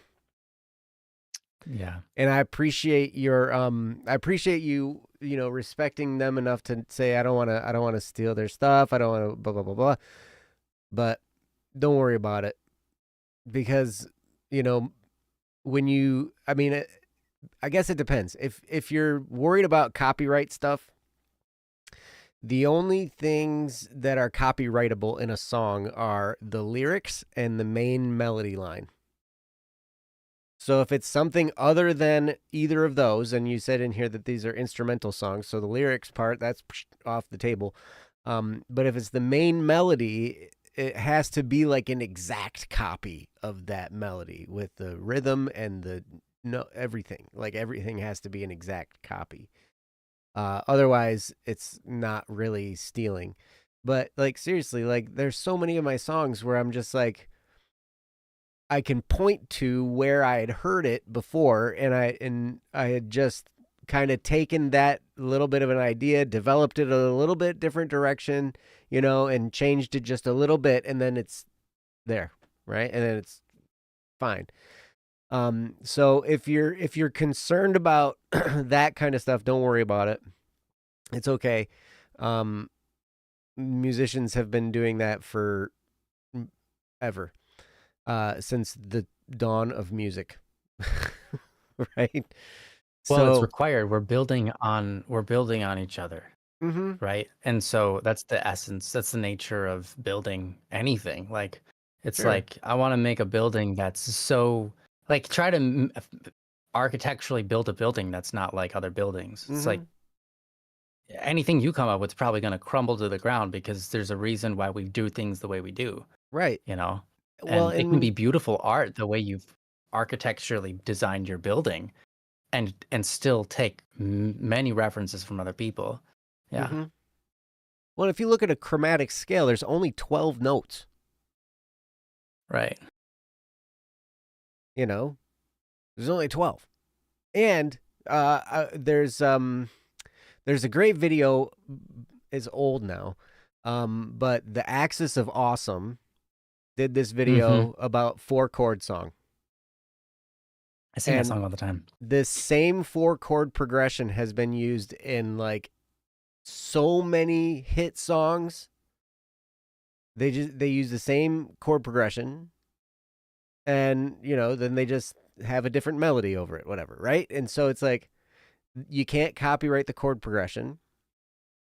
And uh like it has to be an exact match of the melody, rhythm, and everything in order for it to be some kind of infringement. So I wouldn't worry about that. I would just let ideas flow, play your licks, do whatever you do, and whether it's exactly the same. If only when it's exactly the same do you need to maybe change something, like alter something a little bit, and then you're in the clear, and it's okay.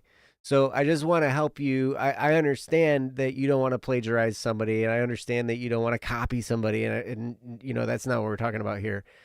And you even said in your chat, you said inspirational artist, right? So it was inspired by whatever artist or whatever song, or right? So that happens all the time, and it's okay. Um, so you said in your topic, side question, how much time is typically needed with each song when you're working with an artist to produce their music? And Mm.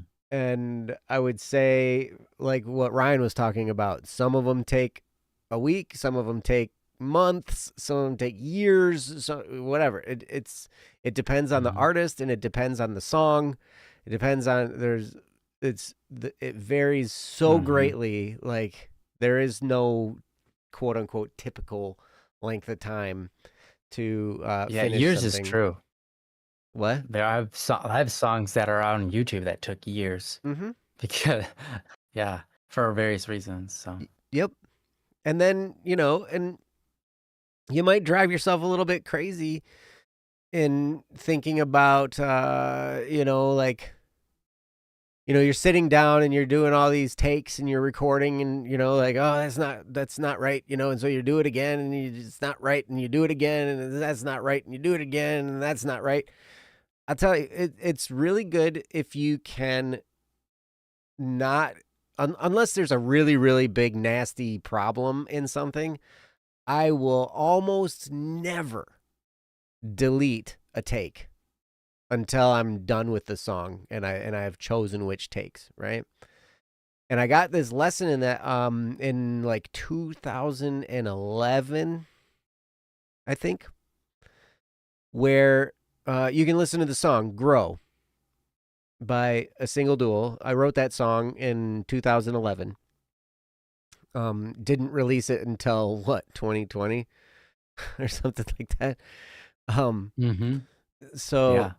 But it was basically done, And I remember sitting down and recording the drums for that.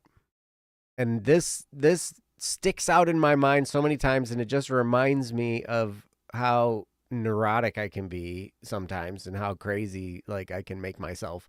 And when I'm thinking about all this stuff and focusing on it, I did 23 takes of that drum part, start to finish.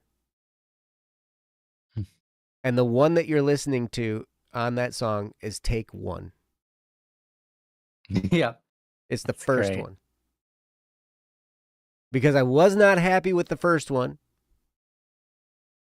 And then, so I kept going and I kept recording, and then it was just like, nope, that's not right. Nope, I screwed up there. Nope, nope, nope, nope, nope. And I ended up landing on the first take. And that was the best one. And that's the one that I released it with. So. Yeah. Oh, thank you. Grow is good. I like Grow. Yeah, it was a pretty good song. It was funny because when I wrote that song, I had no idea I was going to be talking to myself in 2025. Because those lyrics hit me really, really hard this last summer and fall of 2025. That it was like I was sending my future self a message. That's good. That's really good. But I've experienced that too myself, where I listen to a song with a lyric and I'm like, whoa, dang, that was smart. This is like way more appropriate now than it was when I wrote it. Like, yeah, the heck, man, I have this clairvoyance really or something, like what? Yeah. Yeah. But so as far as time typically needed, it's all over the place. There's no typical amount of time. It takes what it takes, right? So is your time frame achievable? Absolutely. Absolutely. It is. Are you going to get there? I don't know. You can try. Like Ryan was talking about, like you can set yourself that goal, and you can focus on that goal. But in the moment when you're playing, I want to encourage you to let that go. When you're playing, enjoy your playing time. Be in the moment of your playing time. Outside of that, whatever, think about the goal. And if you're stuck, then Ryan had that really good point of advice. Maybe then, if you feel stuck in your playing, think about the end of the journey. And focus on the end of the journey. And it might just help you release yourself enough to just relax and play what needs to be played. But so many times, like I'll get caught up in scheduling. I'll get caught up in we want to release something now. We want to release something soon, blah, blah, blah, blah, blah. And I'll get all caught up in that frame of mind and forget that, man, I'm supposed to be enjoying what I'm doing and having a good time here. And I get so off in the weeds mentally where I'm just thinking about the end and the goal and, I got to get this done. And oh my gosh, now I'm behind schedule and, this and that and the other thing.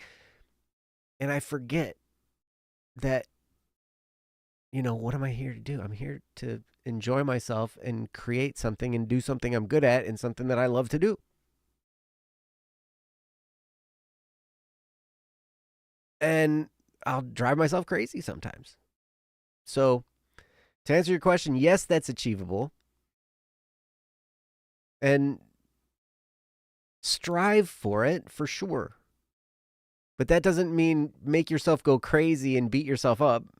That's what I'm really good at. I'm really good at all like beating myself up when I'm falling behind or I feel like I'm falling behind. Instead, I'm just like, okay, if I want to accomplish this by this amount of time, then I know I'm going to need to sit down, this many times per week and work on it. And I'm just going to work on it. I'm just going to do it. I'm going to set aside that time and I'm going to do the best I can. And it's going to happen as it happens. Because, we've said before, like you can't really rush creativity.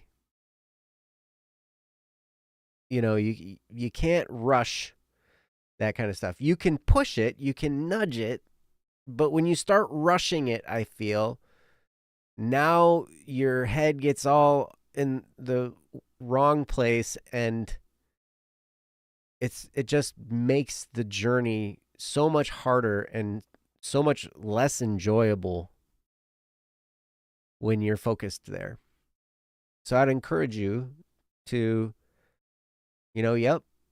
mind your time frame. You're like, I've got this goal set. I want to achieve it. Yes. And so I'm going to put in the time consistently to put myself in the best position to achieve that. But then when you're in the moment playing, be there. Be playing, be enjoying, be frustrated too, because sometimes that happens, but just it's all part of the journey. The ups and the downs and everything, right?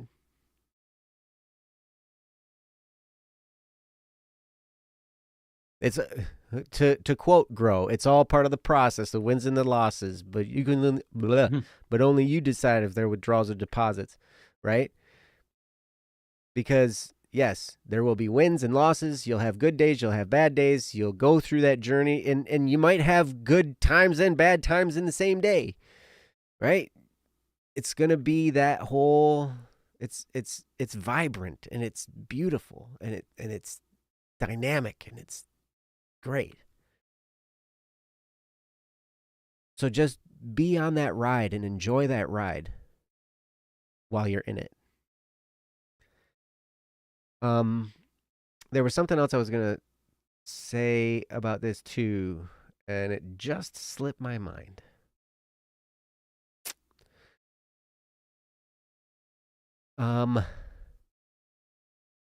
Yeah, now it's driving me crazy a little bit. So we've got in the chat, Sally says, partly why I'm aiming for Q1 of next year is because I don't really trust myself to keep it up longer than that. I see.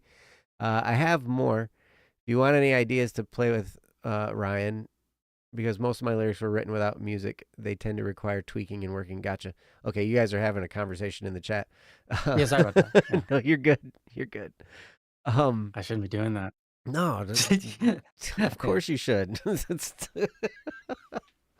How dare myself? How dare I look at the chat? Oh wait, I'm supposed to do that too.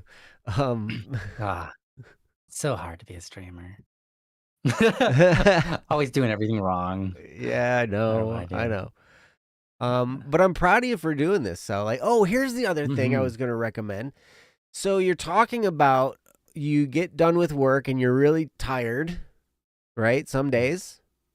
And so you work on the songs. And then Ryan mentioned, sometimes, you're working on something and somebody comes in and asks you, can you help me with the dishes or whatever if you live with other people, like there are other people to consider in all of these things too, right? Like we live in a where there's other people that exist, right?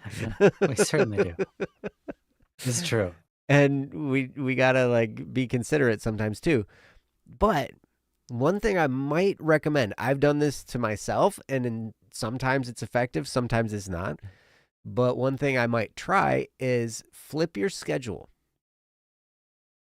Instead of going to work and then coming home and working on music, go to bed early, get up, and give yourself a few hours, an hour, maybe 2 hours to work on music before you go to work. There's a couple things that, sometimes you can make that happen, sometimes not.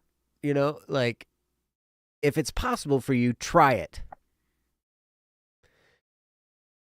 For two reasons. One, a lot of times when the first thing we do in a day kind of sets the tone for our life that day. And if you're like, yeah, I want to be a musician. Well, if the first thing you do that day is work on music, then you feel like a musician, right? And I know, Ryan, your brother talked about when he was working on clarinet, when he was in school and working on getting, practicing clarinet, he would get up early and give himself, time before school to practice. Yeah, he would. And that, I think, if I remember the story correctly, like, he got really good as a result. Well, yeah. Yeah, he did. And it's weird because, one, early morning, a lot of times if you do it before anybody else gets up, and is around, your distractions are fewer. And you can devote that time with a little bit more focus. And the other thing is setting that tone of, okay, I'm doing this. I'm serious about it. I'm getting up early to do it. Subconsciously, you're kind of programming yourself that this is a very important thing in your life because I'm getting up early for it. And so it kind of, it sets that tone. The other thing is you avoid the potential exhaustion from work dilemma, because I deal with that all the time, where it's like, oh my gosh, I'm so tired because I just worked all day. I get home and the only thing I can do is I can barely, go cook myself a little bit of food and then sit down and eat it before I pass out in my chair. Because I'm so tired. Yeah. And so I would recommend try that. And if you're going to try that, give yourself a week or two on that schedule at least, where you're doing that consistently for a week or two, because the first day it might feel kind of foreign and, it might feel kind of weird and whatnot, right? And so it might take you a little bit of time to get acclimated to this new schedule that you're developing for yourself. So before it can be effective, you kind of got to get through those first couple days of this just feels weird, right? Until it starts to become a routine. And then when it's routine, then you're more relaxed and into it at that time, right? So give that a shot. I don't know. Sometimes it works for people. Sometimes it doesn't, but I'm telling you, we tend to think that we don't have a lot of control over our lives sometimes because we have work, we have responsibilities, we have kids, or maybe, like, I know you don't have kids, but like, we've got life. We've got our life to live, right? And when we have a job, we have that requirement of, I got to do this. And so we start to think, well, because Normally, we've been programmed, well, we get up and we go to school first thing in the morning. And we've been programmed like that for our whole lives. And then we kind of forget that, oh, wait, I can do recreation stuff before I go to work.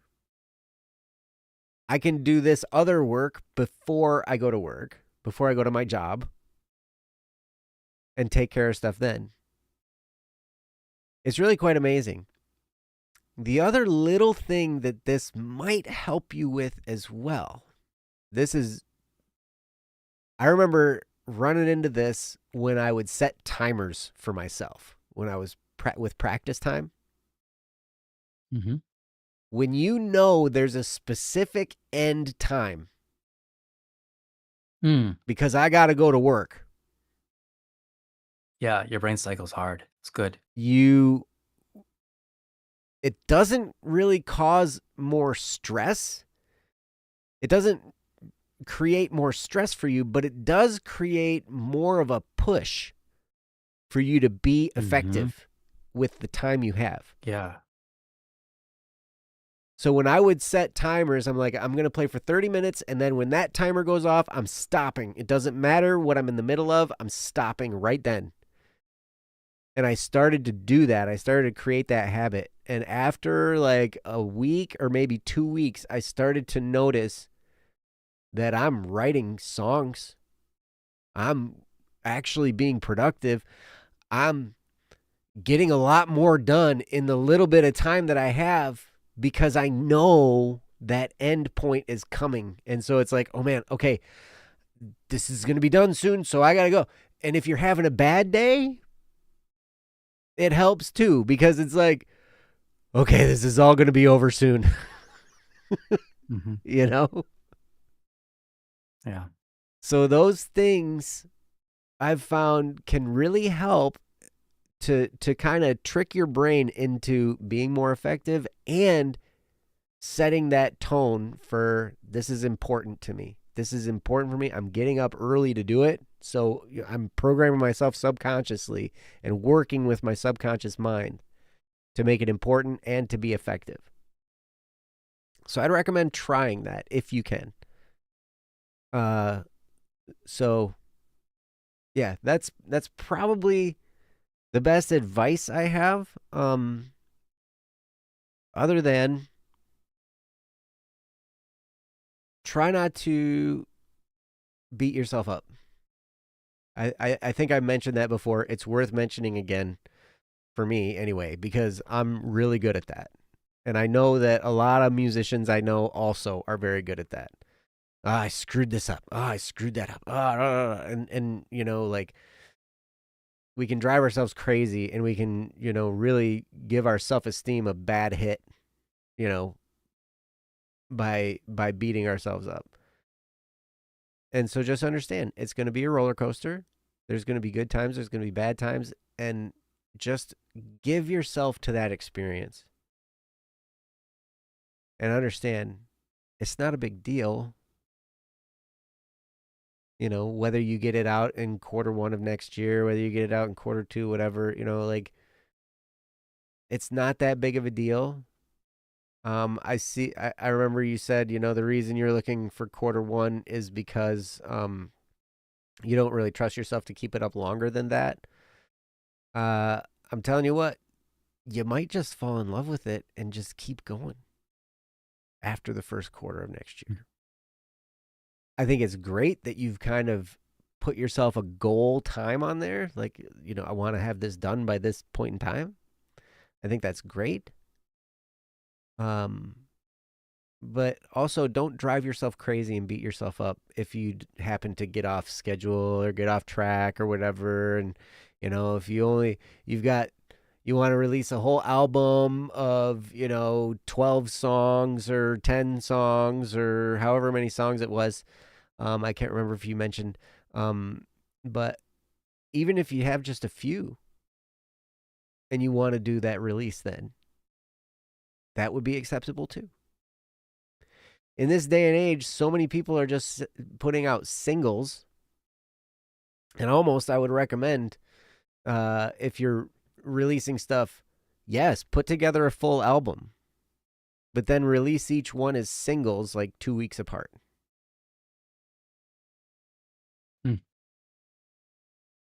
It generally can help algorithms, with, oh, now I'm consistently posting, I'm consistently, releasing stuff, right? And it can kind of help you gain a little bit more traction in this day and age of short attention span. We live in a TikTok world, YouTube Right. Shorts world, where, attention spans are so short that to have that consistent, regular release schedule can be a lot more effective than releasing an entire album.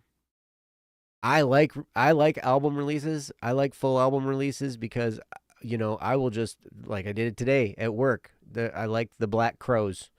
They were really popular back in the 90s. They're like Southern rock, they're fun to listen to. I really like them. And they put out a new album this year, and I just listened to that whole album while I was cleaning up the shop. And so I'll just put on an album and listen to it. But most of the time, people are putting out singles and just doing it that way. And that's totally fine too. So do the best you can, and enjoy yourself. And understand there's going to be that drama involved, and it's going to be great. It's a full experience, like Ryan was talking about. It's totally immersive. When you're working on music, you can't really be doing anything else, right? It's tough to multitask with music. It brings your whole being into it, and it's beautiful. Yeah, your physical body as well. Yeah. Wix. We live in a society where people make us do dishes. That's true, we do.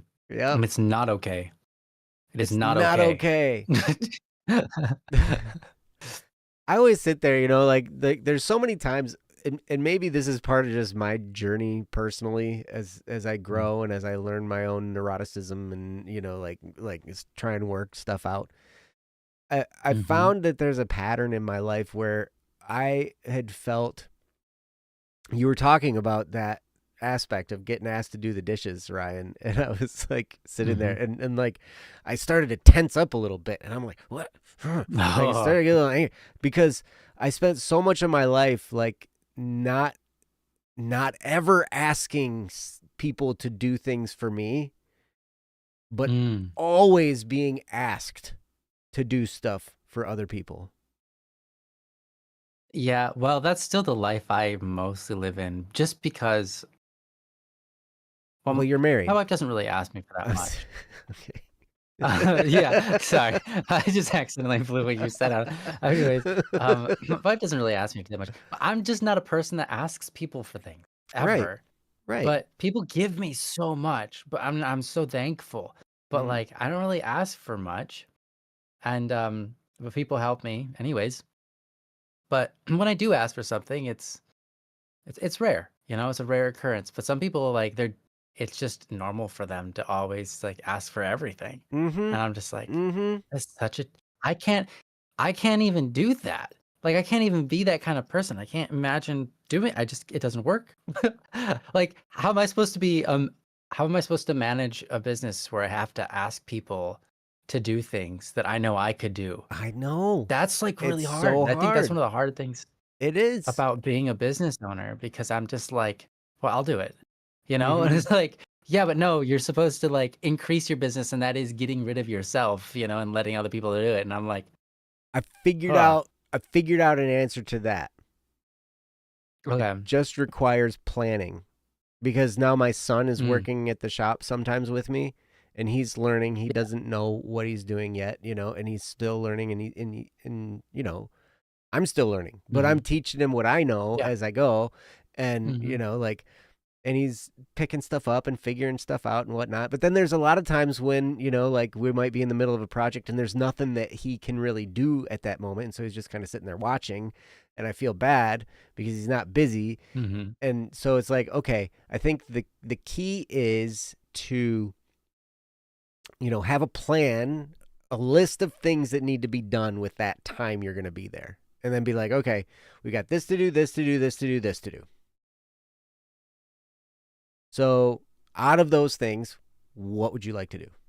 Or, out of those things, I think you would be best at this, right? And so let's do that. But it just takes some planning, I think, in order to do that. But you're right. So many times it's just the way people are where they're just asking you to do stuff. And now that I'm kind of growing, I might be overcorrecting a little bit in this regard, but it's just like, wait a second, you trying to say what I'm doing right now isn't important? It's not as important as doing the dishes? Like, yeah, right. I get it. Yeah. Hey, Oil Octane, welcome. Yeah. Welcome. We're glad you joined too. You roller skate as a dude. I love roller skating. Yeah, I don't like falling cool. on I used roller to skates, but roller skating is great. I used to roller skate like every day when I was a kid. There was like a year where I roller skated probably every other day, more realistically. Yeah, but it was good. Mm-hmm. Roller skating's a lot of fun. You're now trying to share on your moto vlog. Yeah, what is a moto vlog? Please tell more. Please say more. Trying to put the same effort levels in. Just keep going. Keep going. Just keep going. Joe, was there more you wanted to say, or I don't think so on the subject? Because now that okay, cool. Moto, I just heard hello Moto. Hello Moto. Yeah. At first, I read it as Molotov, and I'm like, wait, no. Let's look at this again. Dang dyslexia. Dang dyslexia. Yeah, my dyslexia is hard. Yeah. So I wanted to add one more thing to the conversation. But what was it?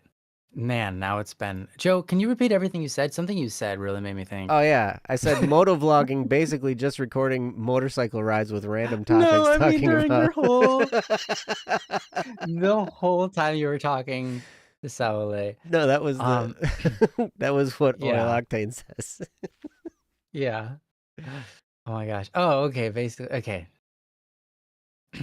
Okay, that's cool. Anyway, I don't remember everything I said. That's so cool. I like that. That's fun. That's cool, Oil. Yeah, well, anyways, I had something I wanted to say, but now it's gone. So I apologize, Saule. But I'm excited for you. Oh, that's what it was. It was about scheduling stuff. I used to work and come home and work on music pretty much every day. If there was a day I didn't, it would be like 1, maybe 2 at most times out of a week. But generally speaking, every week I worked on music every day after I came home from work. I was in the habit of doing that. My job was different than your job. And in fact, I very specifically, because I knew what I wanted to do, and I had a direction with my life, I only, to the best of my ability, picked up part-time jobs. I did end up with some full-time jobs for short periods of time, but even then, I still came home and worked on music. And it wasn't just a matter of discipline. I think it was really a matter of interest. I think it was a matter of discipline, but it was more so a matter of interest. It was something I wanted to do. And so I set my sights on it. And when I got home, I would just do a little bit. And sometimes that was only like 15 minutes and I wouldn't really do much with it. And sometimes that would be a couple hours before I went to bed. But I found that if I did that every day, even though I wasn't getting a whole lot done in a day, I was still getting it a decent amount done every week. And over a couple of weeks, I would have a whole song, right? And so I think what you're doing is great. And I can see that that's kind of what route you're sort of taking is, you're working. I appreciate what Joe said about getting up in the morning, but I also understand with, you've got people you're you're living with, like such as your brother that you mentioned, and yeah, I mean, it can be hard to.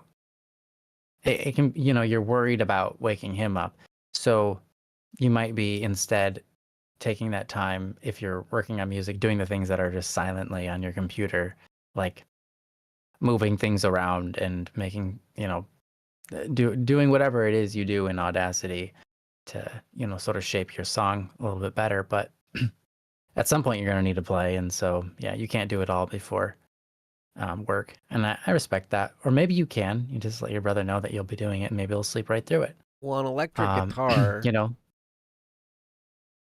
well, you can hear the strings even on an electric guitar, even if it's yes, it's very quiet, not. but like it's Yeah, it's quiet. Yeah, it's not like you have it plugged Mhm. into a Marshall half stack and you're just like blowing the doors off the place. Like It's quieter than most every other instrument out there. it is, but even Yeah. even a keyboard, you can hear thunk thunk thunk thunk Mhm. thunk thunk thunk. Yes. Yes. An electric keyboard, you hear that. Yep, Yeah. for sure. Yeah. Well, Or but I if you're me, appreciate you mentioning that.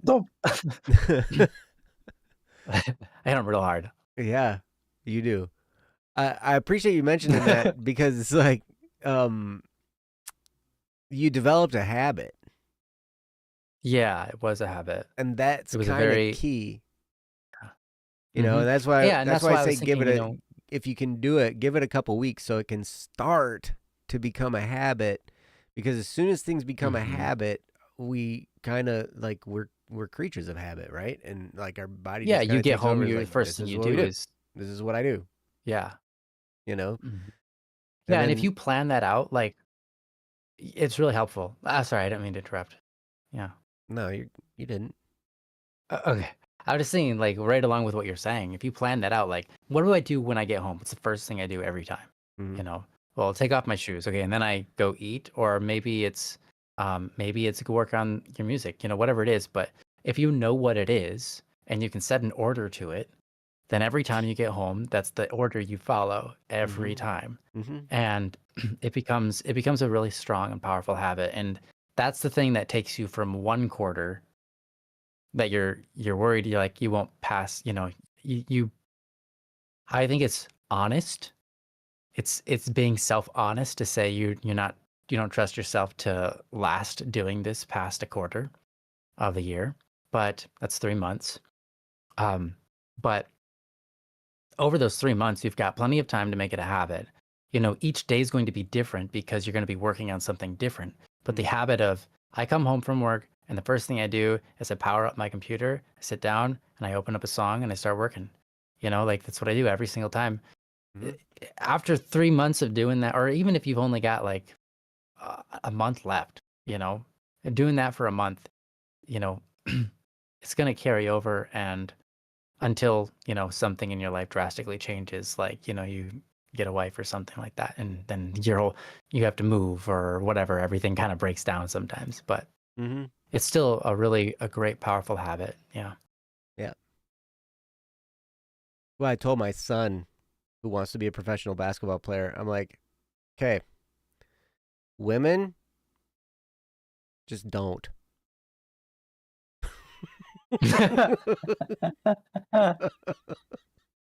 Oh my. Yeah. Yeah.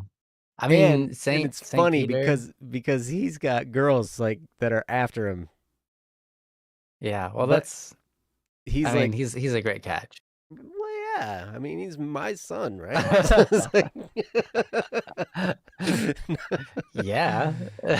but So funny. he's also like the best basketball player at his school now because he's done all this other stuff, Oh And yeah. so like it So gains yeah, the yeah. attention, right? And He's it's like, getting attention. yeah, Yeah. Yeah. yep. So it's like Right. I'm like, Hmm. you want to be on this track,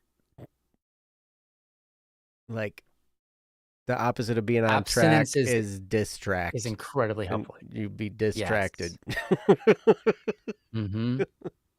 Abstinence, and I'm not talking about abstinence in just the degree of romance, but abstinence is something that really keeps you on track. So, Hmm.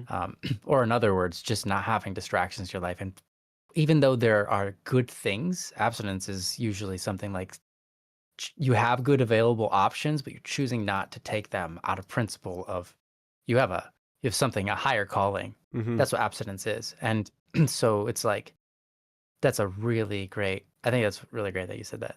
Yeah, well, it's Yeah, definitely like absolutely. when you're in a field that requires a lot of focus and a lot of work and a lot of attention and a lot, like you're in that kind of a field, Hmm. like just minimize the distractions as best you can, you know? Yeah. So I'm not saying relationships Yeah. are bad, except I kind of am, but They're both bad and good, right? they're It's a they're relationship. just fine. Whatever. Good and good. Yeah. It depends on who you are and what stage of life you're in, right? Yeah. And how the relationship's going and Mm, all that kind of stuff. yep. Who they are. That matters a lot. Maybe That even more so than that who you are. matters a lot for real. Yeah. Yes. Yeah. But So, past Q1 of next anyways. year, I'm giving myself 15 months total since I started at the beginning of this year. I gotcha. Well, over the Okay. course of 15 months, you'll probably have solidified a pretty doggone good habit.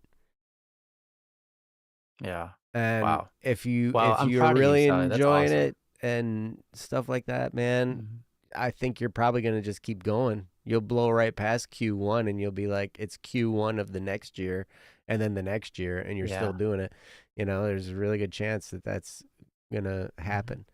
Um, Well, I was so, excited and surprised and really proud because I mean, we've we've kind of been here since you kind of started picking up, the guitars and you're talking about doing the rhythm and stuff like that. And that hmm was, you know, something we've been talking about over the years with you, Sale. And hmm I see you kind of develop in it and you put more time into it and you're, um, sort of working at it. And you're like, not just as a hobby, as like something you do when you're bored, but something you're pursuing more, which is a beautiful thing. I think that you get a lot more out of something you pursue rather than something you just kind of dilly dally with, right? hmm And so I can see, and not that we want you to go into music. Obviously, engineers are, is a, it's awesome that you're an engineer. It's hmm amazing. hmm Um, but it's just like really cool to see. It's just really hmm cool to see that you're able to. It's it makes me really proud that you're able to put in the effort with dedication and see that you're actually getting somewhere with it, and it's just fantastic. I love hmm seeing that. hmm Yeah. Yeah. Yeah, it's crazy because we live in this world of instant gratification on so many levels, you know, Hmm. that developing a skill in whatever it is, it takes time. Takes time Yeah. and, you got like I mean, I've never I've never gotten into motorcycle riding. Like Oil here is into Yeah. motorcycle That's riding, neat. and even that is a skill that takes time to put together in your life to develop, It takes Hmm. skill.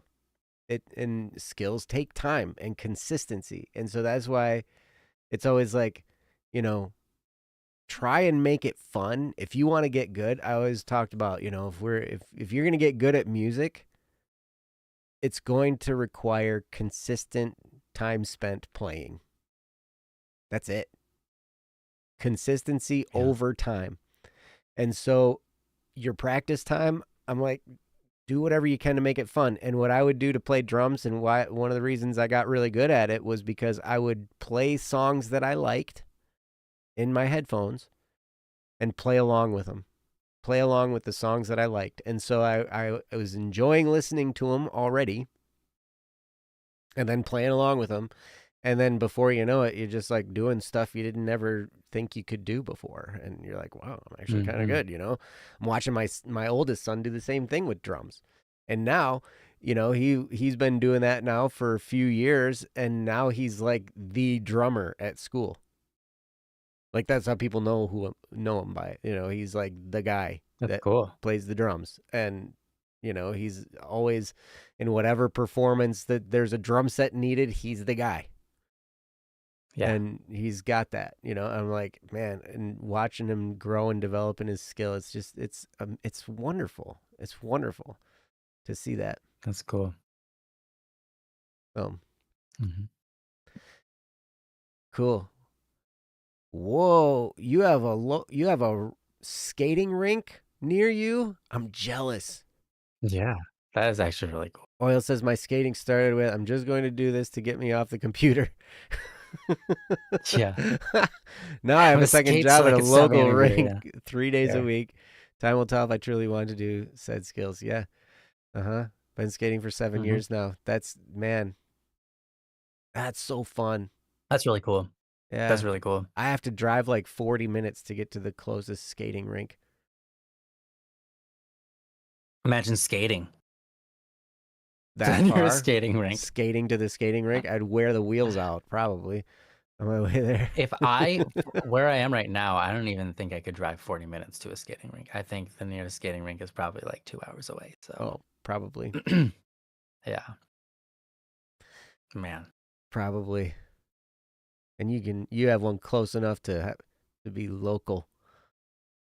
We used to have a Wow. local rink. It was crazy. The thing I remember most about the local rink when I was a little kid, it was just like I remember when we were younger. The thing about it was a lot like a bowling alley. Like all the grown-ups were smoking Yeah. so many cigarettes Oh, because that was when you could still okay. smoke inside. So yeah. So So like you're sitting there and and I remember being this kid and I'm like paying my money to get in and the lady's got the cigarette dangling out of her mouth and she's like giving me change and stuff. And I'm like, like, whoa. yeah.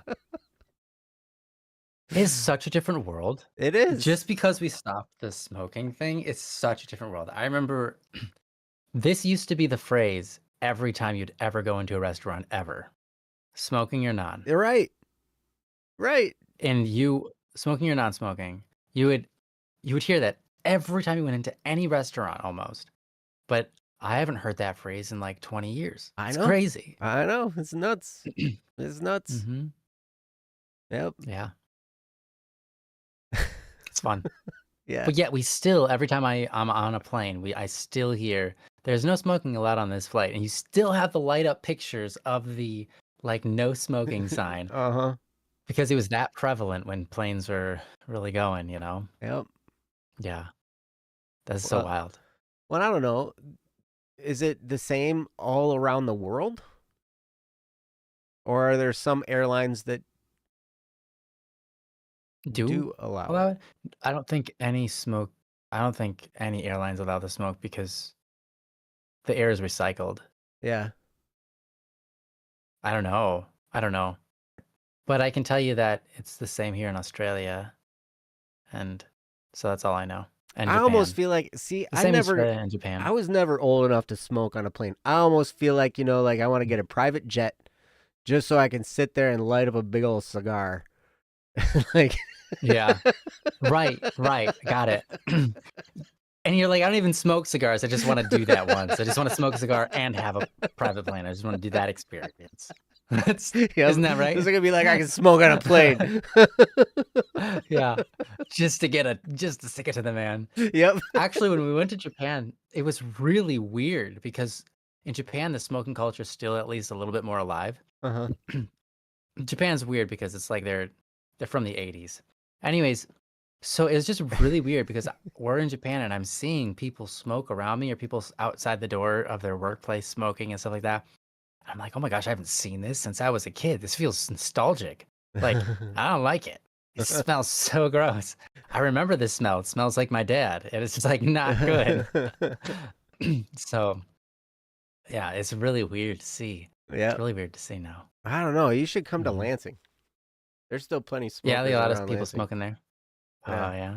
There aren't really any smokers in Midland or anything. Yeah. Different place, different attitude. Sure. We're not very many in Colorado either. Yeah. That's a very health conscious state, Yes. Better buy organic food. Yeah. Oh my gosh. Mm-hmm. Yeah. It was funny. We were checking into a hotel. We went to Cedar Point last week. Mm-hmm. I was with my son, and it was just me and him. My other son was on a field trip with the school or whatever, and so I was like, okay, we're going to skip school on Monday and we're going to Cedar Point, right? And so we go down on Sunday and we stayed at a hotel.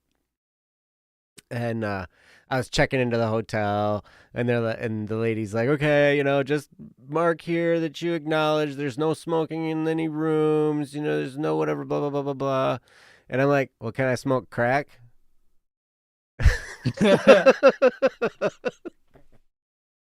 Oh my god. My son right there. She cracked up. I was like, I'm glad the joke landed. Like, oh my god. Oh no. Wow, I love that. Yes. So that's funny. Yes, Wix, I've been cheated out of the experience of puff and smoke on a public flight. Yep. We're born in the right time to do that. Wait, oil. You're jealous. You're like 3 hours away and haven't been to Cedar Point. Been to Kings Island? Gotcha. What? I want to go to Kings Island. I want to see that. I love Cedar Point. My favorite roller coaster is by far Millennium Force. Actually, not by far. Actually, Cedar Point has such banger rides, dude. It's like the roller coaster mecca of the world. Yeah. They've got like most places they have like one headliner ride, that's like the main one that everybody rides on. Well, Cedar Point's got like 6 that are that caliber, and they're great. So it goes, I can tell you, Millennium Force is number 1 for sure. Number 2 is like tied with, there's like a bunch of them tied for number 2. Yeah. Maverick, Steel Vengeance, Top Thrill 2, and Siren's Curse are tied for number 2. I never heard of Siren's Curse. It's new. It was new last year. It's the tilt coaster. It's the one that, you get to the end of the track and then you stop and then it tilts 90 degrees and then hooks up to the track again. Oh, yeah. Okay. Way fun. Smoothest ride I've ever been on ever in my life. Smooth as butter smooth. So great. Nice. But yeah, Kings Island. I've never been to Kings Island. I want to go there. My pass, we got season passes for Cedar Point, and it's actually for all of the Midwest Six Flags parks. So which Cedar Point is one of now, and Kings Island is on that list. Yeah, Steel Vengeance is great. And Siren's Curse is, oh, it's so fun. And they've got audio on Siren's Curse, too, in your seat. Like, there's music and there's like, there's like voice. Sure. There's all kinds. It's like this whole experience, right? Yeah. It's cool. Yeah, I want to go to Cedar Point. It's so fun. When you go, travel light. Like, when you go into the park, my son and I kind of have this rule. It's like, hey, you basically have your phone and your wallet and keys. Right. Yeah. Anything more than that, it's like it's extra stuff you got to deal with and, whatever. And now a lot of the rides have metal detectors and lockers that you have to put your stuff in the locker. You have to empty your pockets. So all your keys and your wallet and your phone and everything have to go in a locker before you get on the ride. Yeah. So yeah, my wife have been to a couple of theme parks now, and we've learned to, best that we can, find a locker, put everything in it.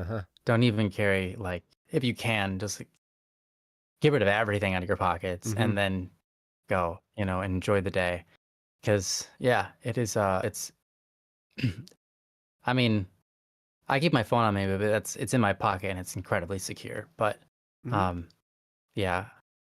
But anyways, yeah, you're right. It's a headache when you're trying to carry around a bag, or you've bought something at the theme park and now you're dealing with it the whole time. You're like, oh my gosh, I shouldn't have bought this. It's like they sell those souvenir cups, and it's like, why would I want to buy a souvenir cup? I mean, I understand wanting a souvenir, but now I gotta carry it around all day, and that's the thing I gotta refill my drink with all day, and it's like, oh my gosh, now I gotta deal with it all day, and it's such a pain. So it's like, it is. Just keep it light. And on the rides that you don't, we found another thing. I was like, okay, pockets with zippers, for the rides where you don't have the metal detector where you got to empty your pockets for, right?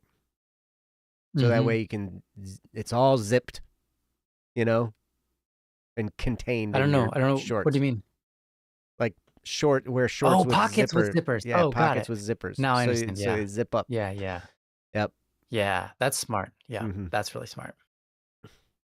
I like that Yes. idea. Hey, Salole, you're very welcome. Thank you so much for the Hey. topic. And yeah, now we're up. Now Yeah. we're talking roller coasters, which is like I could talk about roller coasters for days and days. Yeah. I love them. Yeah. It would be good to head out, but Yep. thank you so much, Sally, for the great topic, and we hope that we've done it justice.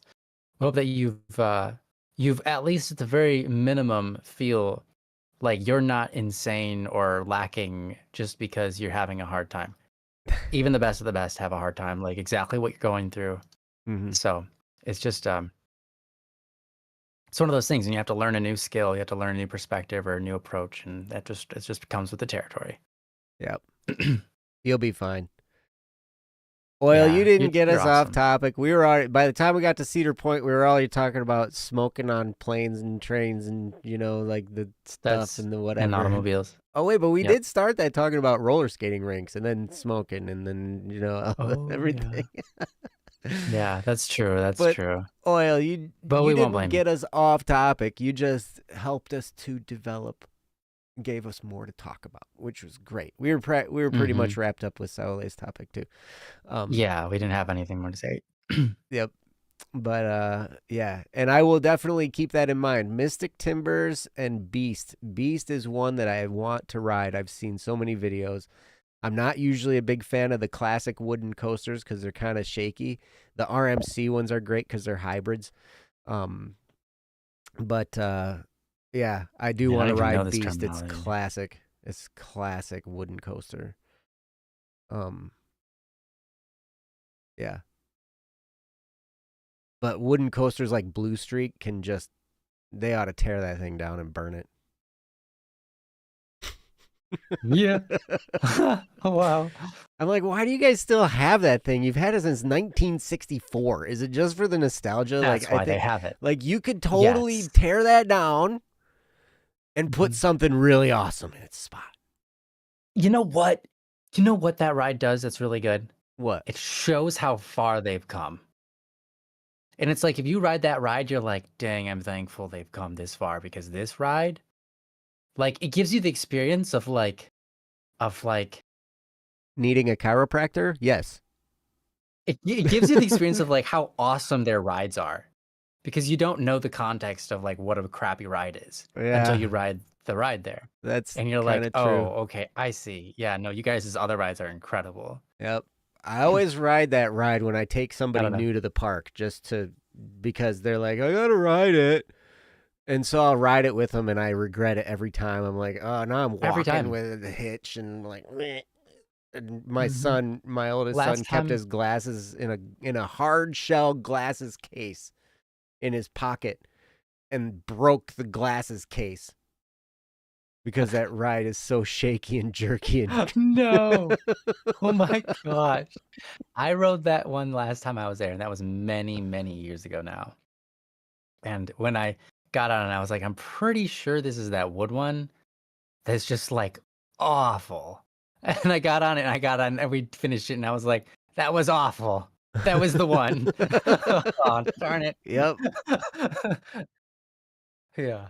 Yeah. But all those rides there, they all have their own character. They all have their own cool thing going on. Gatekeeper is great. It's a wing coaster, so you sit off to the sides, and so it feels like flying. Like, I don't know. They're so fun.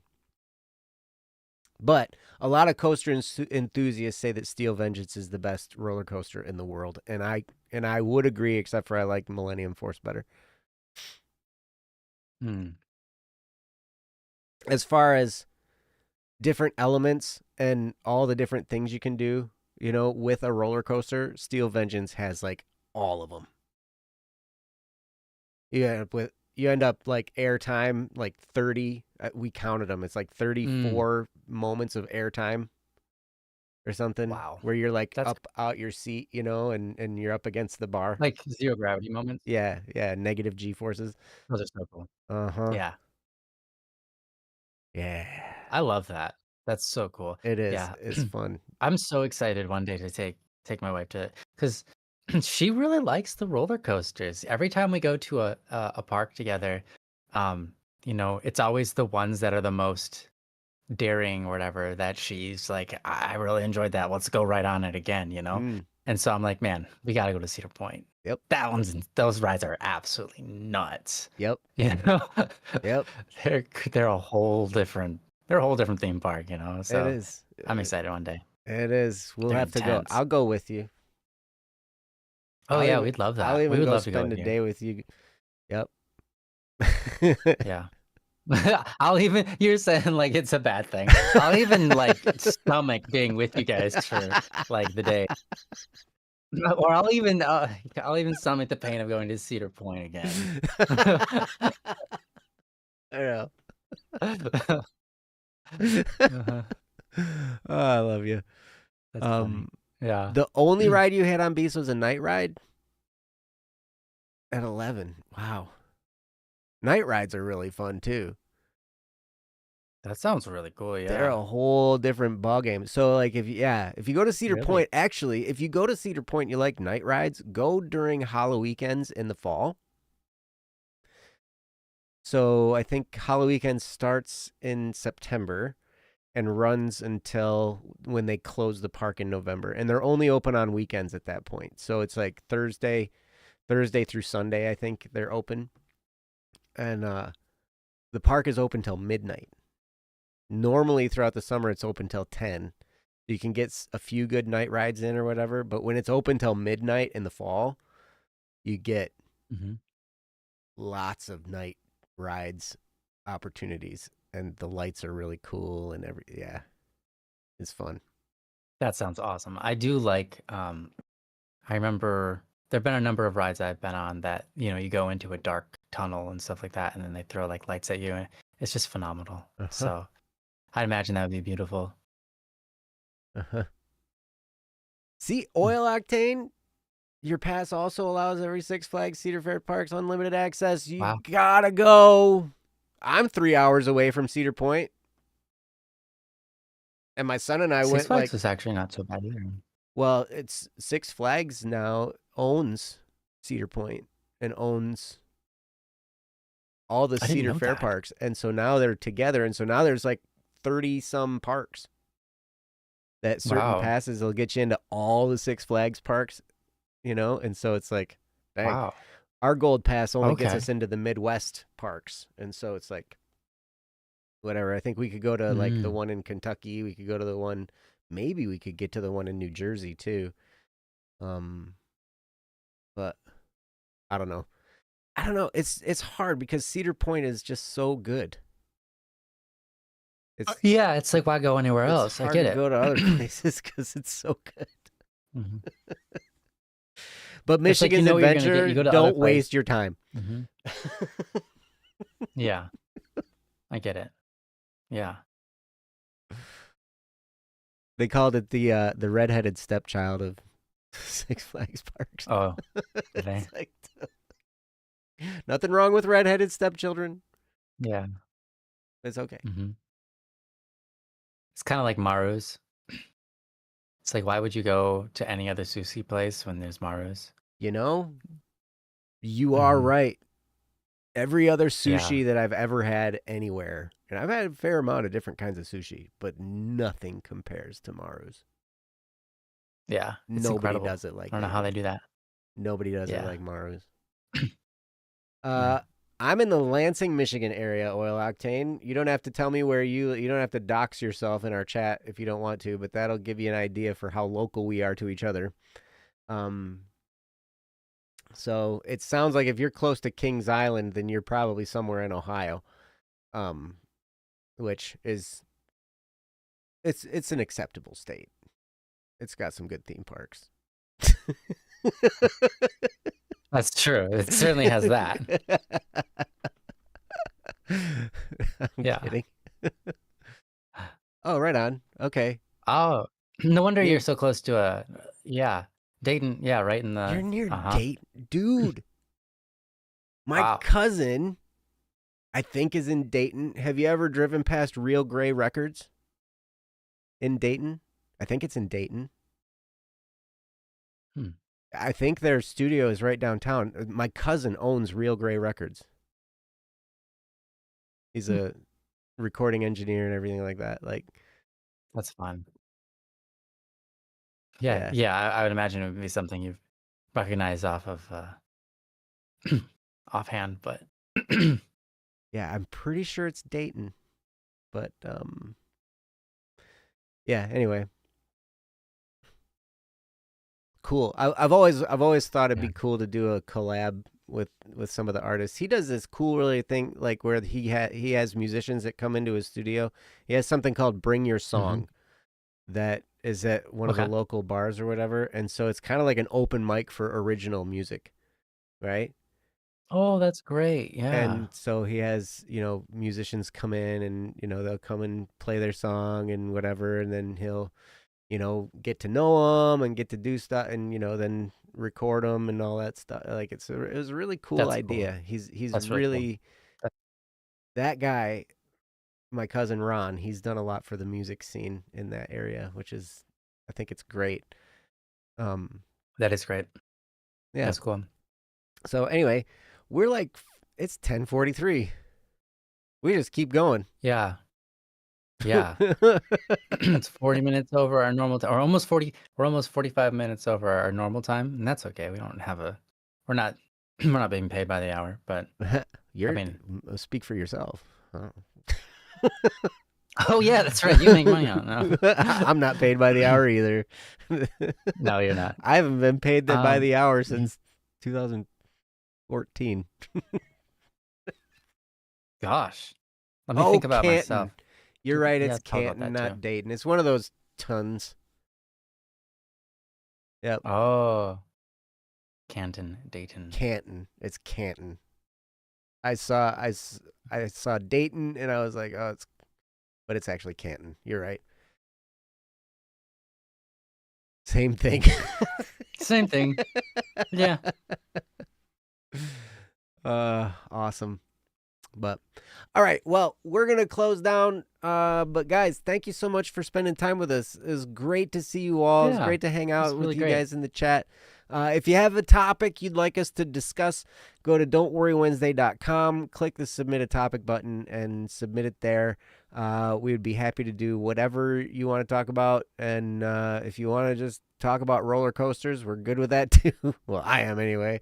Yeah. Um, Ryan's pretty much good with just about anything. He's a pretty good guy. As long as it's legal, Aw, well, Joe, moral, and you ethical. yeah, well, that's true. Uh-huh. Yeah, I'm not very good at the other stuff. He's not very good at Don't ask me about the illegal stuff. I'm just not very good at it. Like, yeah, yeah. Yep. Like smoking crack or whatever. Is that illegal? Yeah, that's illegal. That's That's why I just I illegal. barely even know. It's not. I'm that bad at it. I'm so bad at smoking crack, guys. I don't even know the first thing. So, like, what does that even mean? Is you actually smoke it, or is it just like just the term they call it? I don't know. They roll it up in a curtain, and I don't know the story there, guys. So only illegal on planes. Well, Oh, nice. All right. Well, you guys have a wonderful night. Until next time, take very good care of yourselves and the people around you. And we love you. And we'll see you next time on Don't Worry Wednesday. Until then, take care. bye bye. Bye bye. Thank you, guys. Peace.